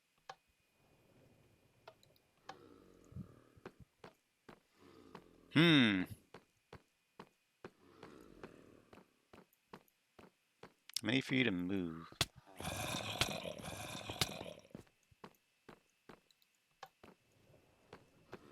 It's not designed for two of you like this. Well, definitely a good stress test. If it does work, I can't tell because he's sitting still. That's true. That wouldn't work. So we have to send them, or we have to make a curve.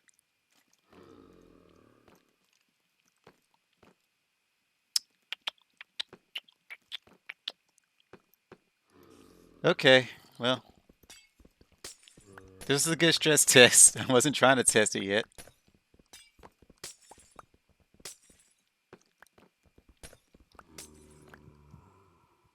So if I do this, it's not getting power. I didn't think so.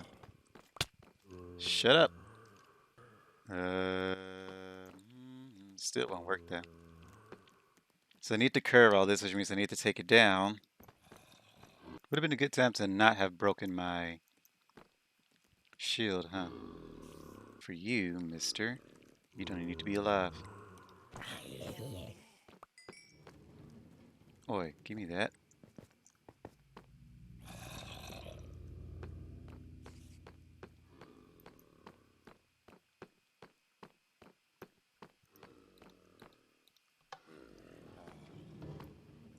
Oh.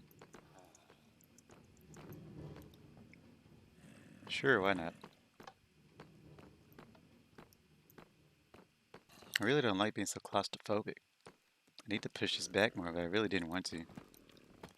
I need to push this back at least one more. That will ruin my symmetry, though.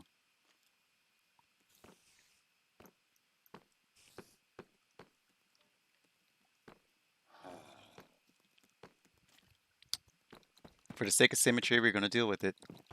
But that was a bit of a detour. Also, I don't recall leaving that in darkness.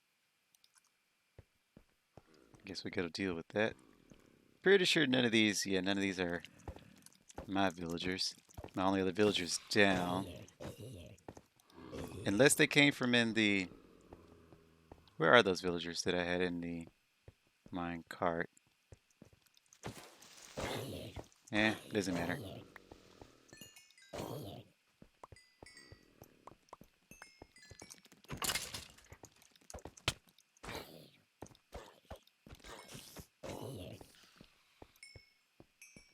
I guess I should purify these dummies before anything happens to them. Or I could just rename them. Are you named? Yeah. Alright, let's get these dummies back. I believe the splash potion should at least reach from here. Yep. One more.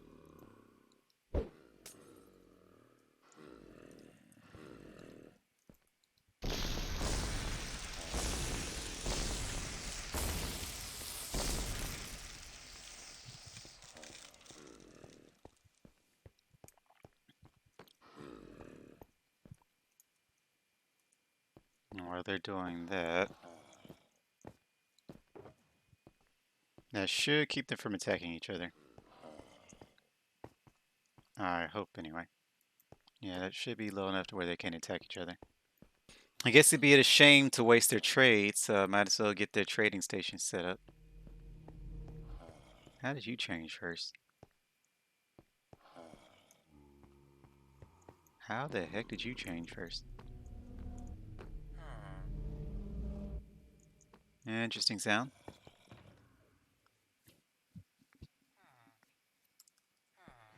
Alright, now I need to figure out my trading stations. It's looking like they don't have access to their workstations.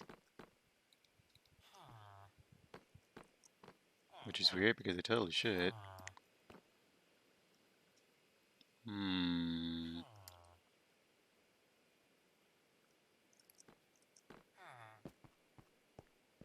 Unless this is a bed problem.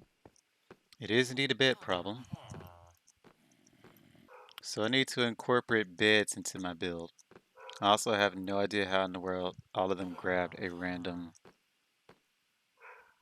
job. The farmers on the end, the butchers over here. Y'all make 0 sense to me.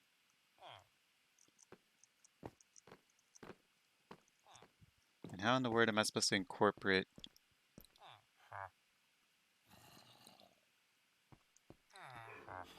These dummies don't even have trades. Well, discounted trades. So the purification doesn't work if they don't have a job. What a waste of apples. Now how am I supposed to incorporate beds into this garbage? I didn't design these for beds. I guess I could... My fear is that they'll end up using the beds even though they are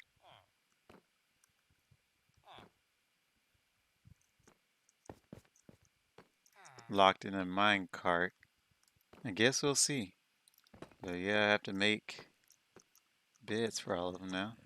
Which means I will have golems naturally spawning in the castle, which is fine. They'll be Bowser's bodyguards. I guess Bedrock is different like that, so you can't just have villagers here without beds. In retrospect, I technically don't even need to add a roof. Technically speaking. I'm gonna, but I don't have to. You know what would be nice back there? Some end rods. I could put lanterns maybe.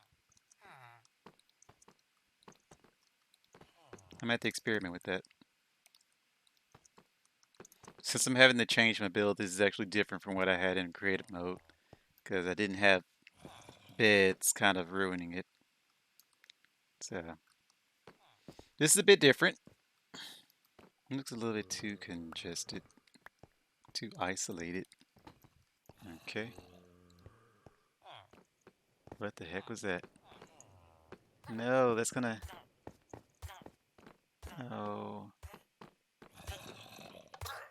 Frick.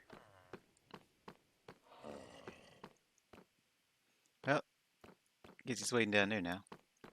Not in the mood. Alright, all workstations are set. As long as they don't change over to any other workstation. Oh yeah.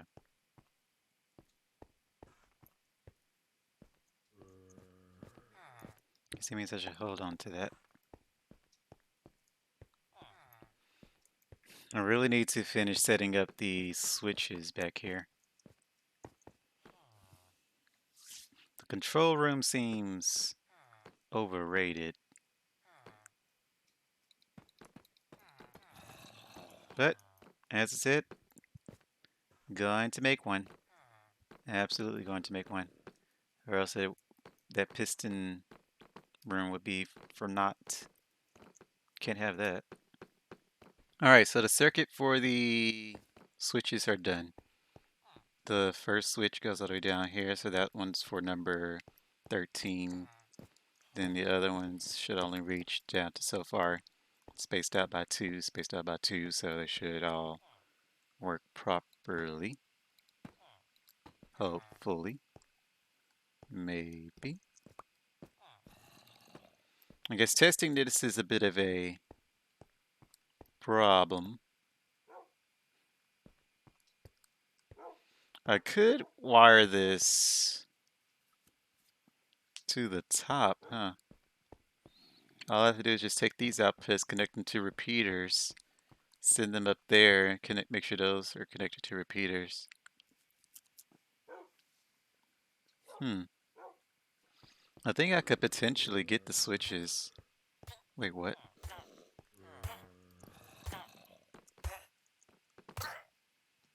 How in the world?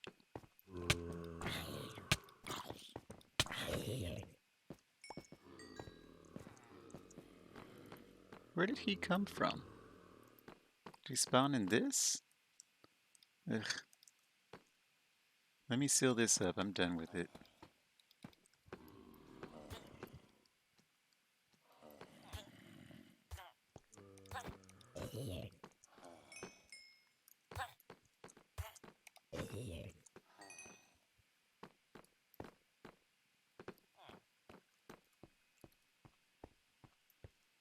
Where in the world are these zombies coming from? It's not too dark in here, is it? Maybe it's too dark in here.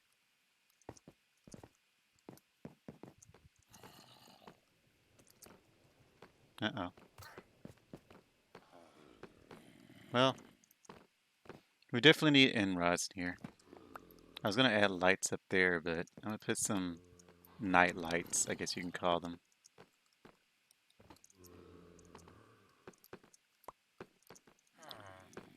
I guess I'm stuck back here. Yeah, I like the end rods in the back.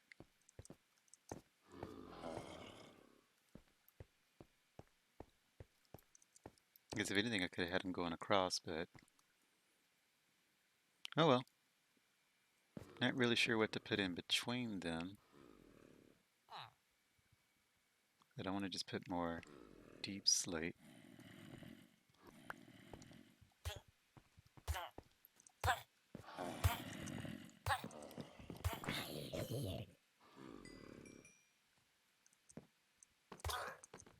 Son of a biscuit. Get out.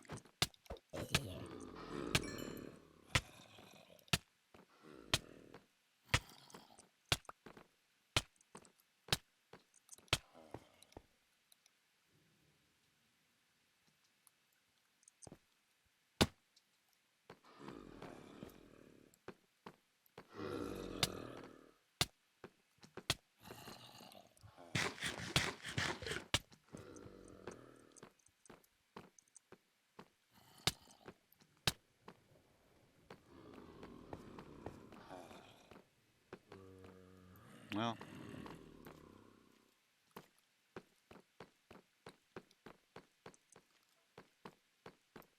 I'm going to lose all of my villagers this way. I guess we weren't quite ready to put them in here yet. We'll need to put more lights in here, or is either that or lower them down. I could potentially lower them down a notch by adding another chain level. Maybe I could do that with the chandeliers at least.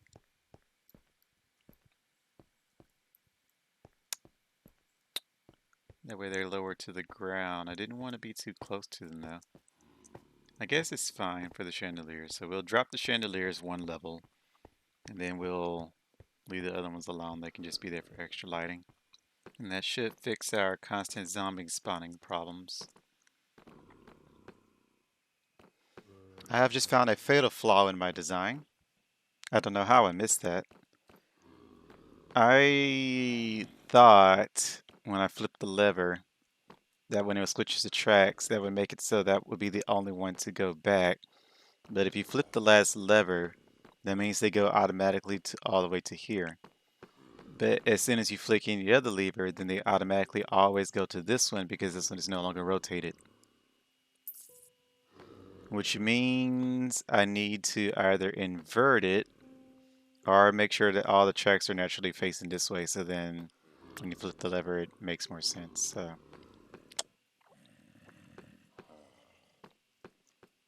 I think it'd be easier for me to invert it. So we're gonna try that. Alright, after much fidgeting I have come to the conclusion that it'd be easier to just reverse the direction of the rails.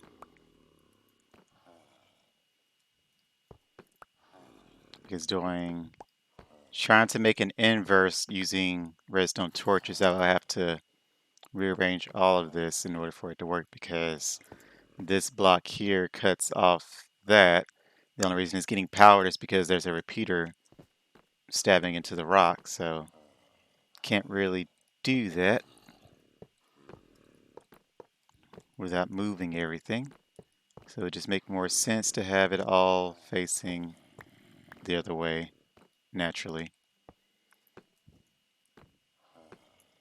But that also means you can't instinctively just throw one of these down. You have to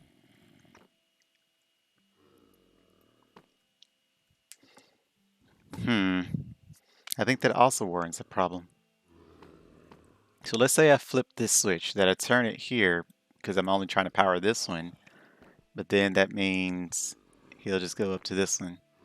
So then I have to power all of them for him to come down here. So then I might need to reverse the number order. So let's say you want to do,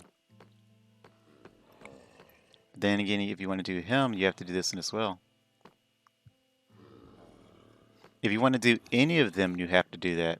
So then that means I need it naturally powered, right? So that means I want it always on. And then if I want to change it, then I would turn it off. So then if I want him back, then this needs to be powered. And if I want him back, this one needs to be powered and that one needs to be off. Yeah, that's what I need to do. I need to have this always powered. How can I do that? So apparently powering these resets them to facing back this way naturally. So I have to rework my entire system if I want this to work. I need for it to always be powered by default so that they're facing this way. And then when you flip a switch, it turns it. No, because I think I was playing that for if they were turned the other way, right? So let's say it's powered. That means it's facing this way. If I depower it, then it goes back that way. So then I flip this switch and I want him to go that way. So then if I flip it again, then it's repowered. So then it's turning back this way. But let's say I only want this one, right? Naturally powered, so it'll be facing this way. If I depower it, then it faces that way. depowered faces that way, which means he can go through because this one isn't powered. And let's say I want to get him back, then I have to depower it, get him back. Then this one has to be powered. There's no way for any of that to work because I can't skip. The only way this will work if I powered them all individually, which means I would have to make a labyrinth of redstone wires, which I really don't want to do. Right now, we're just going to leave this as a manual thing. I'm going to work on that later. That's taking too much of my time, but at least I've realized that now rather than later, that none of this is working as intended. I still don't know what to do with them. I'm missing one, but I do think I like how the look of the lantern goes with this. Makes it look more, I guess, would it be called medieval? Is that considered medieval? I'm thinking like older in style. I guess that would be considered medieval, but something that fits and not too modernized, which works for Bowser's Castle. I don't think he has a lot of electricity going through it, so I could put lanterns in the back too, but I kind of like the end rods more. Alright, so the station is set up. Now all that I gotta do is just purify the zombies again, and then send them back up here to their station and make sure they're all set to the right thing. How many potions do we need? 3? I think we need 3. Yeah, we can use 3. We need 4 golden apples. I actually just remembered that I'll need more than that for these up here. I'm gonna need 2 more. So 2 more splash potions. And 2 more apples. Alright, so if I throw this here. Yep, they both have the effects.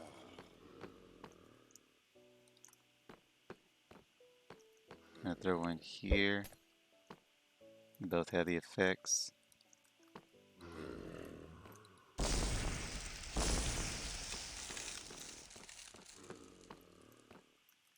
Now I gotta figure out how to get them back to where they need to go. I can get one of them up there. I never added switches to this.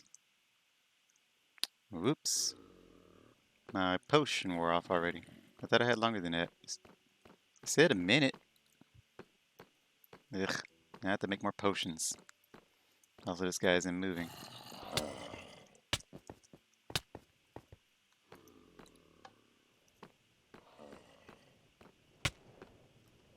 That's not good. Ow.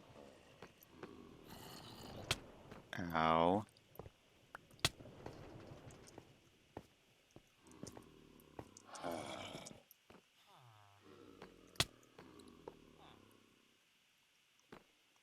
Where do I need to send them next? I need to send them here.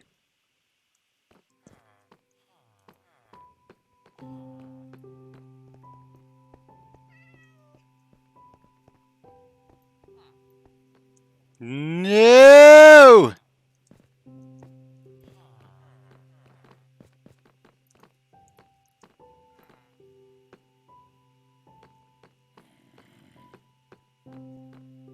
Oh, thank goodness.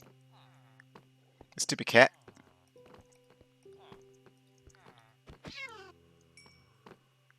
Alright, we got them all back to normal and traded up so they no longer trade professions. Trade? Yeah, change. Change professions. So now I just send them in, send them out, and all that kind of stuff. So Farmer John. I guess I could label the things as that instead of nailing them by numbers. Whenever I do get that redstone figured out, which won't be now. I'm not worrying about it now because it's actually making me not even want to deal with this anymore. Constantly dealing with that redstone. So I really want to get this set up at least. I was planning on, what have I done today? All I've done is show progress and move villagers.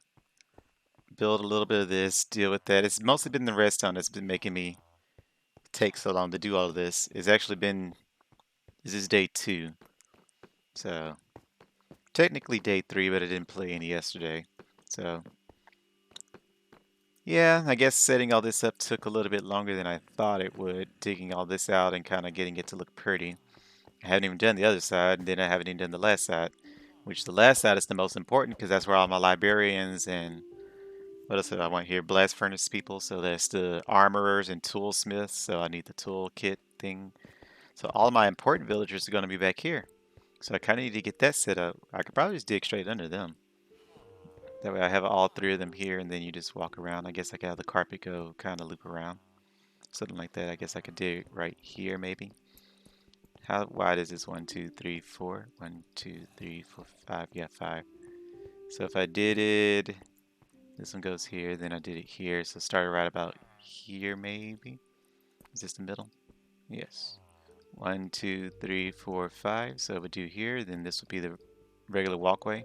And this is where all of them would be lined up. How far back is this? 7. 1, 2, so 1, 2, 3, 4, 5, 6, 7. This should be 7. I think I miscounted. If I start here, then 1, 2, 1, 2, 3, 4, 5, 6, 7. So yeah, this will be good. So then all the villagers stop here. That's where all of that stops. And then all of this is free space. So we have 1, 2, 3, 3.5, 3 1/10. About 3 1/10 of free space that I don't really know what I'm going to do with. Haven't planned all of that out yet. Guess we'll see when we get there. If I can at least finish setting up the villager stalls, that'd be nice. I guess I gotta stop worrying about the redstone part of it. Because that's what's being tedious and making me uninterested in this. I was happy that I was learning redstone, but then I see that it's still more stuff to redstone that I gotta figure out. Like those tracks over there, because I don't know how to do this. Because there's no way to like I said, I would have to separately wire all of these for that to work, I'm pretty sure. And random EXP. So I guess you don't get all the EXP in this setup. Some of it gets caught between them and their workbench. Which I don't know how you would fix that. Maybe if I used a stone slab, could that work? If I put a slab under it, would that fix it? I'll have to figure that out later too. So a lot of things I gotta fix with this, especially this system here. As if I have it to where it's naturally powered, they'll all be facing this way, which means by default he's the one that gets sent out and back in. And if I depower him, and only him, then it starts to work this way, so then they all naturally go this way. But then if I want this one, then I have to depower, then it's naturally powered, depower all of them. If I depower all of them, also this is facing the wrong way. Oh wait, I was doing that manually, that's right. I think, no, they're naturally facing the other way, aren't they? Yeah, they are. That's why. This is weird. And you see which way they naturally face by the way they connect. So they naturally face this way, which means he is the one. So they're all powered. So if I powered this one, it would turn this way. But then I want this one unpowered. So then if I flip the lever, and I'm pretty sure that doesn't work. So I flip the lever, they're all naturally powered, which means they're facing this way. If I flip the lever, that'll power him, which means it's going to face back this way, which means he can leave and he can come back. And if I flip the lever for this one, that'll naturally unpower this one and that one, which means he can get out, but he can't get back in, because then I'll have to only have one of them powered. So yeah, they have to be wired separately. That's the only way to fix this. They can't be wired together. How do you create a system like that? How would I don't think there's any pretty way of doing that. The only way to... I was trying to do it this way so I would specifically not have to have all of them wired a million different ways. If I do it this way, then yeah. If I want all of the tracks to be controlled individually, I have to, unless there's some way to do it with comparators, which I don't think there is. I don't think you can take the input of the signal and try to trick it into cutting off just one part of it while also powering the other simultaneously. Not in a way in the middle, because if you cut off one part of it, you cut off the rest of it. There's no way to say, oh, you just cut off this one, so let's power the rest of them and not this one and then the ones behind it. If you cut off one, you cut off everything preceding it. So I think I just have to power all of them individually, which is unfortunate, but I can't figure out any other way to fix that. So if you know a way, if you're good with Redstone and you can figure out some way to wire all of this, then please let me know down in the comments, because I am not big brain enough to figure it out. I racked my brain around this, or tried to rack my brain around this for far too long. I couldn't even figure out the simple stuff. I had to look at the tutorials for that. The mine system is my own creation, but I mean, that's not really a creation. It's just me trying to power the rails and power off the rails. So that I all made up. This is kind of my creation, it's half and half. I'll think I already mentioned that. I'll leave the description in that for that one to link in the description for this design. Part of the design. I took inspiration of that design and just kind of made it my own. So I did that, and plus I had to wire all of this. This is a modified version. I already explained that one, so I'm finally understanding Redstone, but not enough to apparently fix the minecart, so I don't know what I'm going to do about that. Either way, let me not stay on that too long. I really need to focus on this. Alright, we got the room dug out. So now all I need to do is just finish breeding all of them. If these cats mess up my layout, I'm going to be highly upset. I could place a block, but that's more wiring. I was about to say I could place a block behind and that when I push this, it powers the rail and removes the block. So then it's like connected to a piston that pushes up and down a block. So that way a cat can't push them down. Because if a cat keeps pushing them out of the way, then that ruins the entire design of this. But to do that would require me to put a lot of wiring, a lot of extra wiring. So I would have to wire around some way. It's wired that way, so I guess if I did it from the back, it shouldn't take too long. It's only a couple ticks. And a button lasts for a good number of ticks, so as long as it's powered, it shouldn't matter. Then I will wire it all the way back here. Have a piston on top that pushes up and down a block.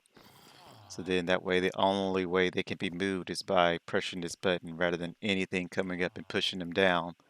Because I don't want them to always get pushed down and thrown into the zombie pit without me wanting them to be there. But that's more problems for later. We'll not worry about that now. Again, I'm really focused on Redstone right now for some reason. So let me finish setting up the trade hall here. If I can remember how I did this. I think that's how we do it. Alright, so this is how long it's going to be. I made it a lot longer. I think this is actually a good idea anyway. That way we can make sure we have one of every specialist that we need. So we can have each of the books that we want. We can have each of the armor types for protection, fire protection, blast protection, all that good stuff. We can have each of the tools that we want. Unbreaking, silk touch, fortune maybe. I don't know all what type of enchantments they can have. I think that's all the people that we have here anyway. Tools, books, and armor. So it's 43, I think. So 21, 21, 42, 43. Yeah, 43. So it's 21 on each side, and then this one in the middle is an extra. So that's, well, I don't know how many boosts that make. That probably makes 42 boosts. I was counting how many blocks I have, and I was going to do calculations from that. So we should have 43 blocks. So, like I said, this is number one. Then it goes 21 that way, 21 this way. So 1, 2, 3, 4. 1, 2, 3, 4. So it should be 42. So 21 there, 21 there. That's how many we should have. I don't have enough blocks on me to finish this, though. Or do I? Nope. I can at least finish the floor. So I can stop having these gaping holes everywhere. Alright, so we got most of the floors filled in. We actually ran out of terracotta, which I didn't know we didn't have enough of. So I will need to go out and farm more of that later. We at least had enough bricks to lay out the framework for all of it. So we will use the rest of our bricks up here, I guess. Not right now, though. I just wanted to get the floor moderately filled in for the stuff here. So we should be able to continue on with that. I guess I'll go ahead and go to sleep. I don't like risking, since I actually have a bigger risk now staying awake with villagers being out. So nighttime does not need to be here almost ever. All right, so the layout is mostly established. There's the rest of it we can't do until we put the villagers in. So now we need to get the beds set in. I need 42 beds. My goodness, that's a lot of beds. And then I gotta dig out underneath all of these to get the villagers in, which good thing I have plenty of rails for that. That's going to be fun. That's a lot of work. This is a lot of work. Why are villagers so much work? This is more work than I intended it on being. I thought this would be quick and easy, and then I'd be starting on other stuff, so I thought I'd set this up real quick. I knew the redstone would take a minute, but I thought actually setting up for the trading hall would be pretty simple and quick, but I guess since I can't make anything easy for myself, I had to be a little extra. I don't even need to make myself a trader hall. I could just have, the village that we all have been using as my main place of trading. I could just set that up. Would have saved me a lot of time, but that wouldn't be fun. Plus, Bowser's Castle really does suit the trading business, if you ask me. You know, at least it will when I'm done building it, which I will need to get back to. We will do that at some point. Not right now. I just want to kind of admire my work. Not a good admiration when it's just cobbled pillars, or deep slate pillars, I guess.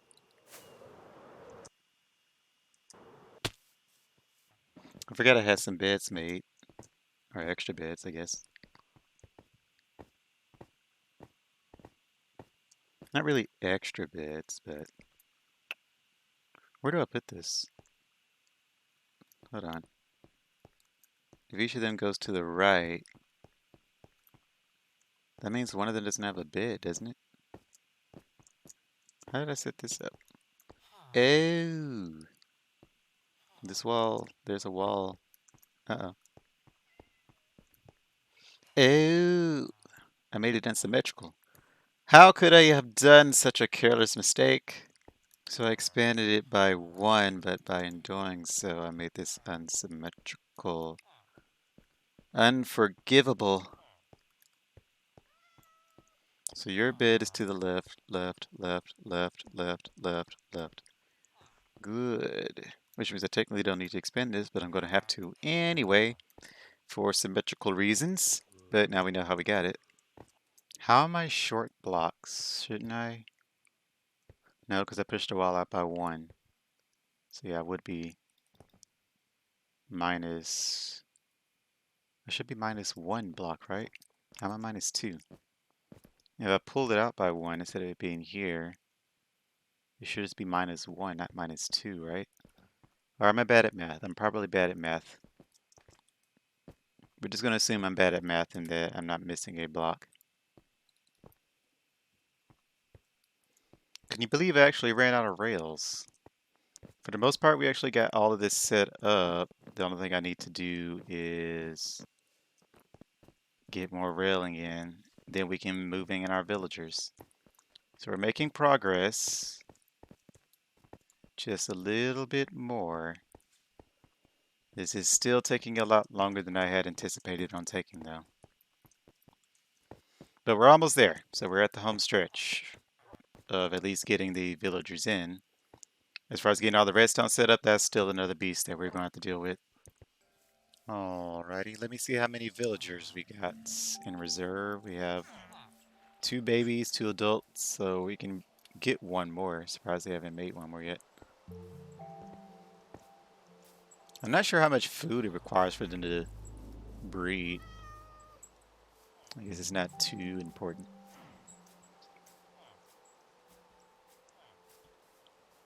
I guess in the meantime, I should go ahead and make the railway to each of the things. So we'll start with the last one, then go forward to the middle, then go to the right. So all we need is... Well, we need a lot of rails. Well, we don't need a lot. We need a lot of rails. I don't really know if I ever want to get rid of the rail from here. Well, I mean, I'm going to have to eventually. The village breeder will stay there. Yeah, maybe. We'll see how that works. It's only a concern because, as you already know, all of this is going to be filled in with lava. That's going to take a lot of lava, but it will be filled in with lava. So all of this will eventually be gone and moved somewhere else. I don't know if I need to move the village breeder, though. I would prefer not to. So it'll probably just be encased in lava or surrounded by lava. I probably should have raised it a little bit. I don't know. I'll have to figure that out later too. I got a lot of things to figure out. But let's use some of this endless iron that we got. And also put away some things. It would seem I was wrong. Horribly, horribly wrong. That was not enough for all of these. But it's fine. We can just pick up the rails as we finish doing what we need to do. So we will shift and get someone. I guess we can start here and then work our way down. I kind of already have it set up for that, so we'll just do that. I will need more power. So we'll put a powered rail. Let's do one here for now. I guess we don't have to do it on top of it. We can just do it next to it. That way I don't have to dig in and out of my stuff. That's not a redstone. There we go. I don't have any powered rails though, so we'll have to deal with that. Just dealing with a whole lot of things today, aren't we? I don't even think I don't have enough gold. I'm going to have to make a gold farm now. I'm just going to have to make every farm. That's just what it seems like it's coming down to. I wasn't exactly expecting to use all these nuggets. I was expecting to save them for my carrots. I guess all we need is... Yeah, we shouldn't need a whole lot of powered rails. But we'll need more for the underground, so that should be enough. We should need a whole lot. I guess I'll wait until they grow up just to make sure none of them are nitwits before I try to move any of them. I should have plenty of mine carts, yeah. None in that hopper, none in that hopper, so that's all I got left. I have 9 left, that is not even close. Well, good thing we have a ton of iron. I guess we should go ahead and sleep. Alright, I'm bored of waiting. I'll wait for our breeders, our village breeders to do their thing. We should make some more beds. I still need like 30 more beds. Maybe for 35.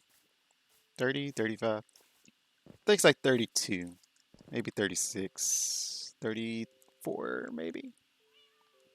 We need a lot of beds. That's the point of this. Alright, we got 26 more beds. Oops. No. I guess we can go the long way. Alright, we need 4 more beds and then we'll be good.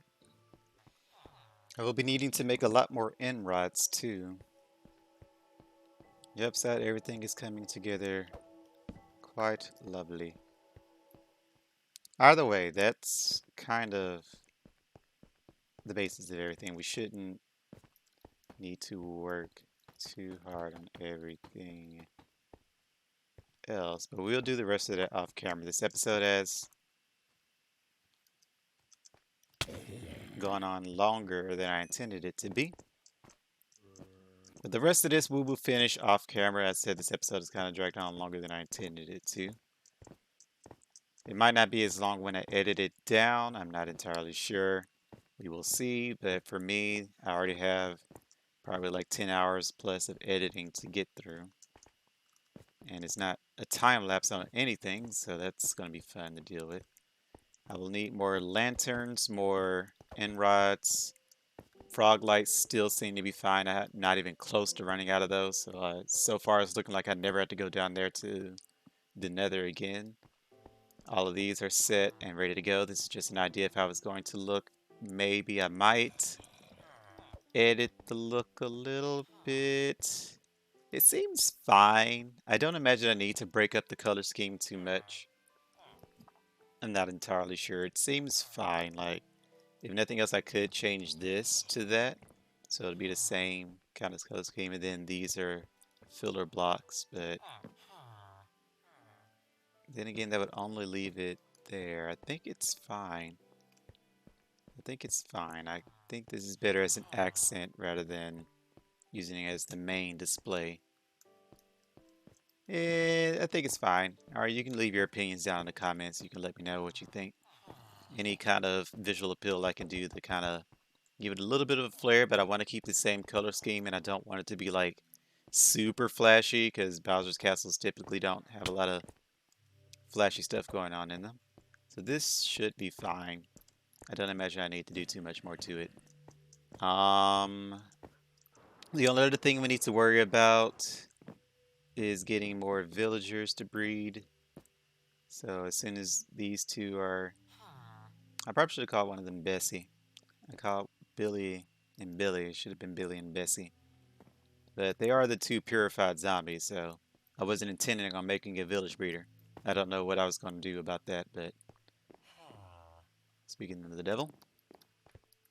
But we will get them to breed. Again, all this will be off camera. We will set up our skeleton farm, which will be over there.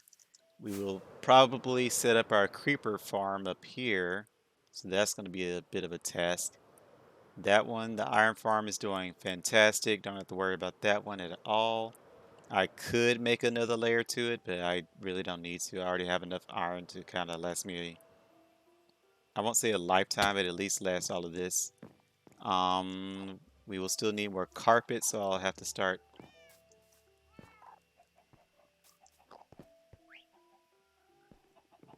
They say there's an Enderman around, but I don't see one. There has to be a cave somewhere down here that they're spawning in. I haven't come across any cave. Like there's a hole down there, but that's pretty far away. I wouldn't imagine that they can detect that far. I don't know. But we'll get more carpet for the floor. I will probably need to start stockpiling lava at some point, but that's going to be a task for another day. I want at least, we need to finish the castle first before we worry about all the other aesthetics. I also need to, hmm,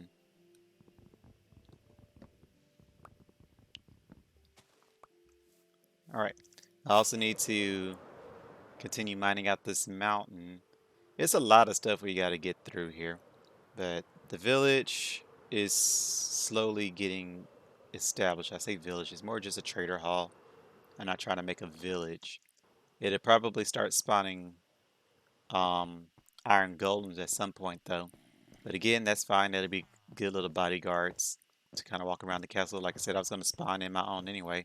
But now I don't have to worry too much about that. I guess I could still spawn in my own. They'll have different colored eyes. I think green is for the wild ones. Blue means you spawn them in. I'm pretty sure. It's one of those two colors. I don't know which one is which, but the other thing we got to work on, I think that's it. We just got to gather more terracotta. We shouldn't need more clay for bricks. Not soon, anyway. I'll see how it's going to be when I finish the floor, and then we'll work on the ceiling. Then we'll put more frog light farms in. Our frog lights, not farms, just more frog lights in for chandeliers. We will need to get this roof established at some point, which we can't do until I see what I want to do with the second floor, because I'm not sure how high up I want this to be. I say how high up, I can't make it too high, because it kind of cuts itself off, and there's lava sitting on the roof as well. So that's probably just going to be straight back. I'm not entirely sure how we're going to do that. 'Cause there will be a wall here, because you're not going to be able to see the door from the second floor. That wouldn't make any sense. So I'm going to figure out how I want to set up a wall to block this off, and then I guess it'll go back in, maybe somewhere towards there. So maybe I could cut it off there, maybe kind of blend it in there. I'm not entirely sure yet. This is all being made up on the fly. I don't plan on putting any lights up there. I don't really care if monsters spawn up there. They all despawn when I move away anyway. So, other things. Oh yeah, I wasn't showing this in my clips, but we are actually pretty close to the cave floor. Like it's right about here. Right about here. There's a giant gap in the wall. Or I guess I could have just walked over here and showed it. Yeah, we are really close to the cave hole, which I didn't think would ever be a problem. But as long as I keep enough light down there, which I think I have, it shouldn't be a problem. We shouldn't have monsters spawning all under the base. So that should be fine. I don't imagine that would be an issue. I guess that's pretty much all the plans for the next, well, in between episodes, because this one won't be filmed. So when we come back, we should have all of this set up. We should have all of that set up. We should have all the villagers in here. And I should have all of them with their professions. Let's see. I don't know what I'm going to do about this yet. I'll wait to see if any of y'all have any suggestions or ideas on how to set up a rail switching system, because I certainly don't know. Because right now it's just a bit of a mess. There's not really much I can do without splitting them up, which is probably the only way to do this. So I'm going to have to dig out a lot more space and then have each of them wired separately. I guess I could do like upper and lower levels. I don't know. We'll see what happens with that. But again, if you have any suggestions or ideas on how to do that, please let me know. If you have any videos that shows how to do that, put it down in the comments. Aside from that, that's going to be it for this episode. So let me know your thoughts in comments down below, whatnot, and all that good stuff. Also tell me how you feel about the new, or it's not really new audio. I've been tinkering with OBS, so I think this audio should be a little more crisp. The video should also be a lot more crisp. I found out that my bit rate was absurdly low, so I did bump that up, so the video shouldn't be blurry now. It should be a lot more clear. So let me know how all of that turned out so I can kind of tweak it as I go, see how everything comes out. But that's going to be it for this episode. So thank you everybody for watching. I hope you all enjoy, and I will catch you in the next video. Take care.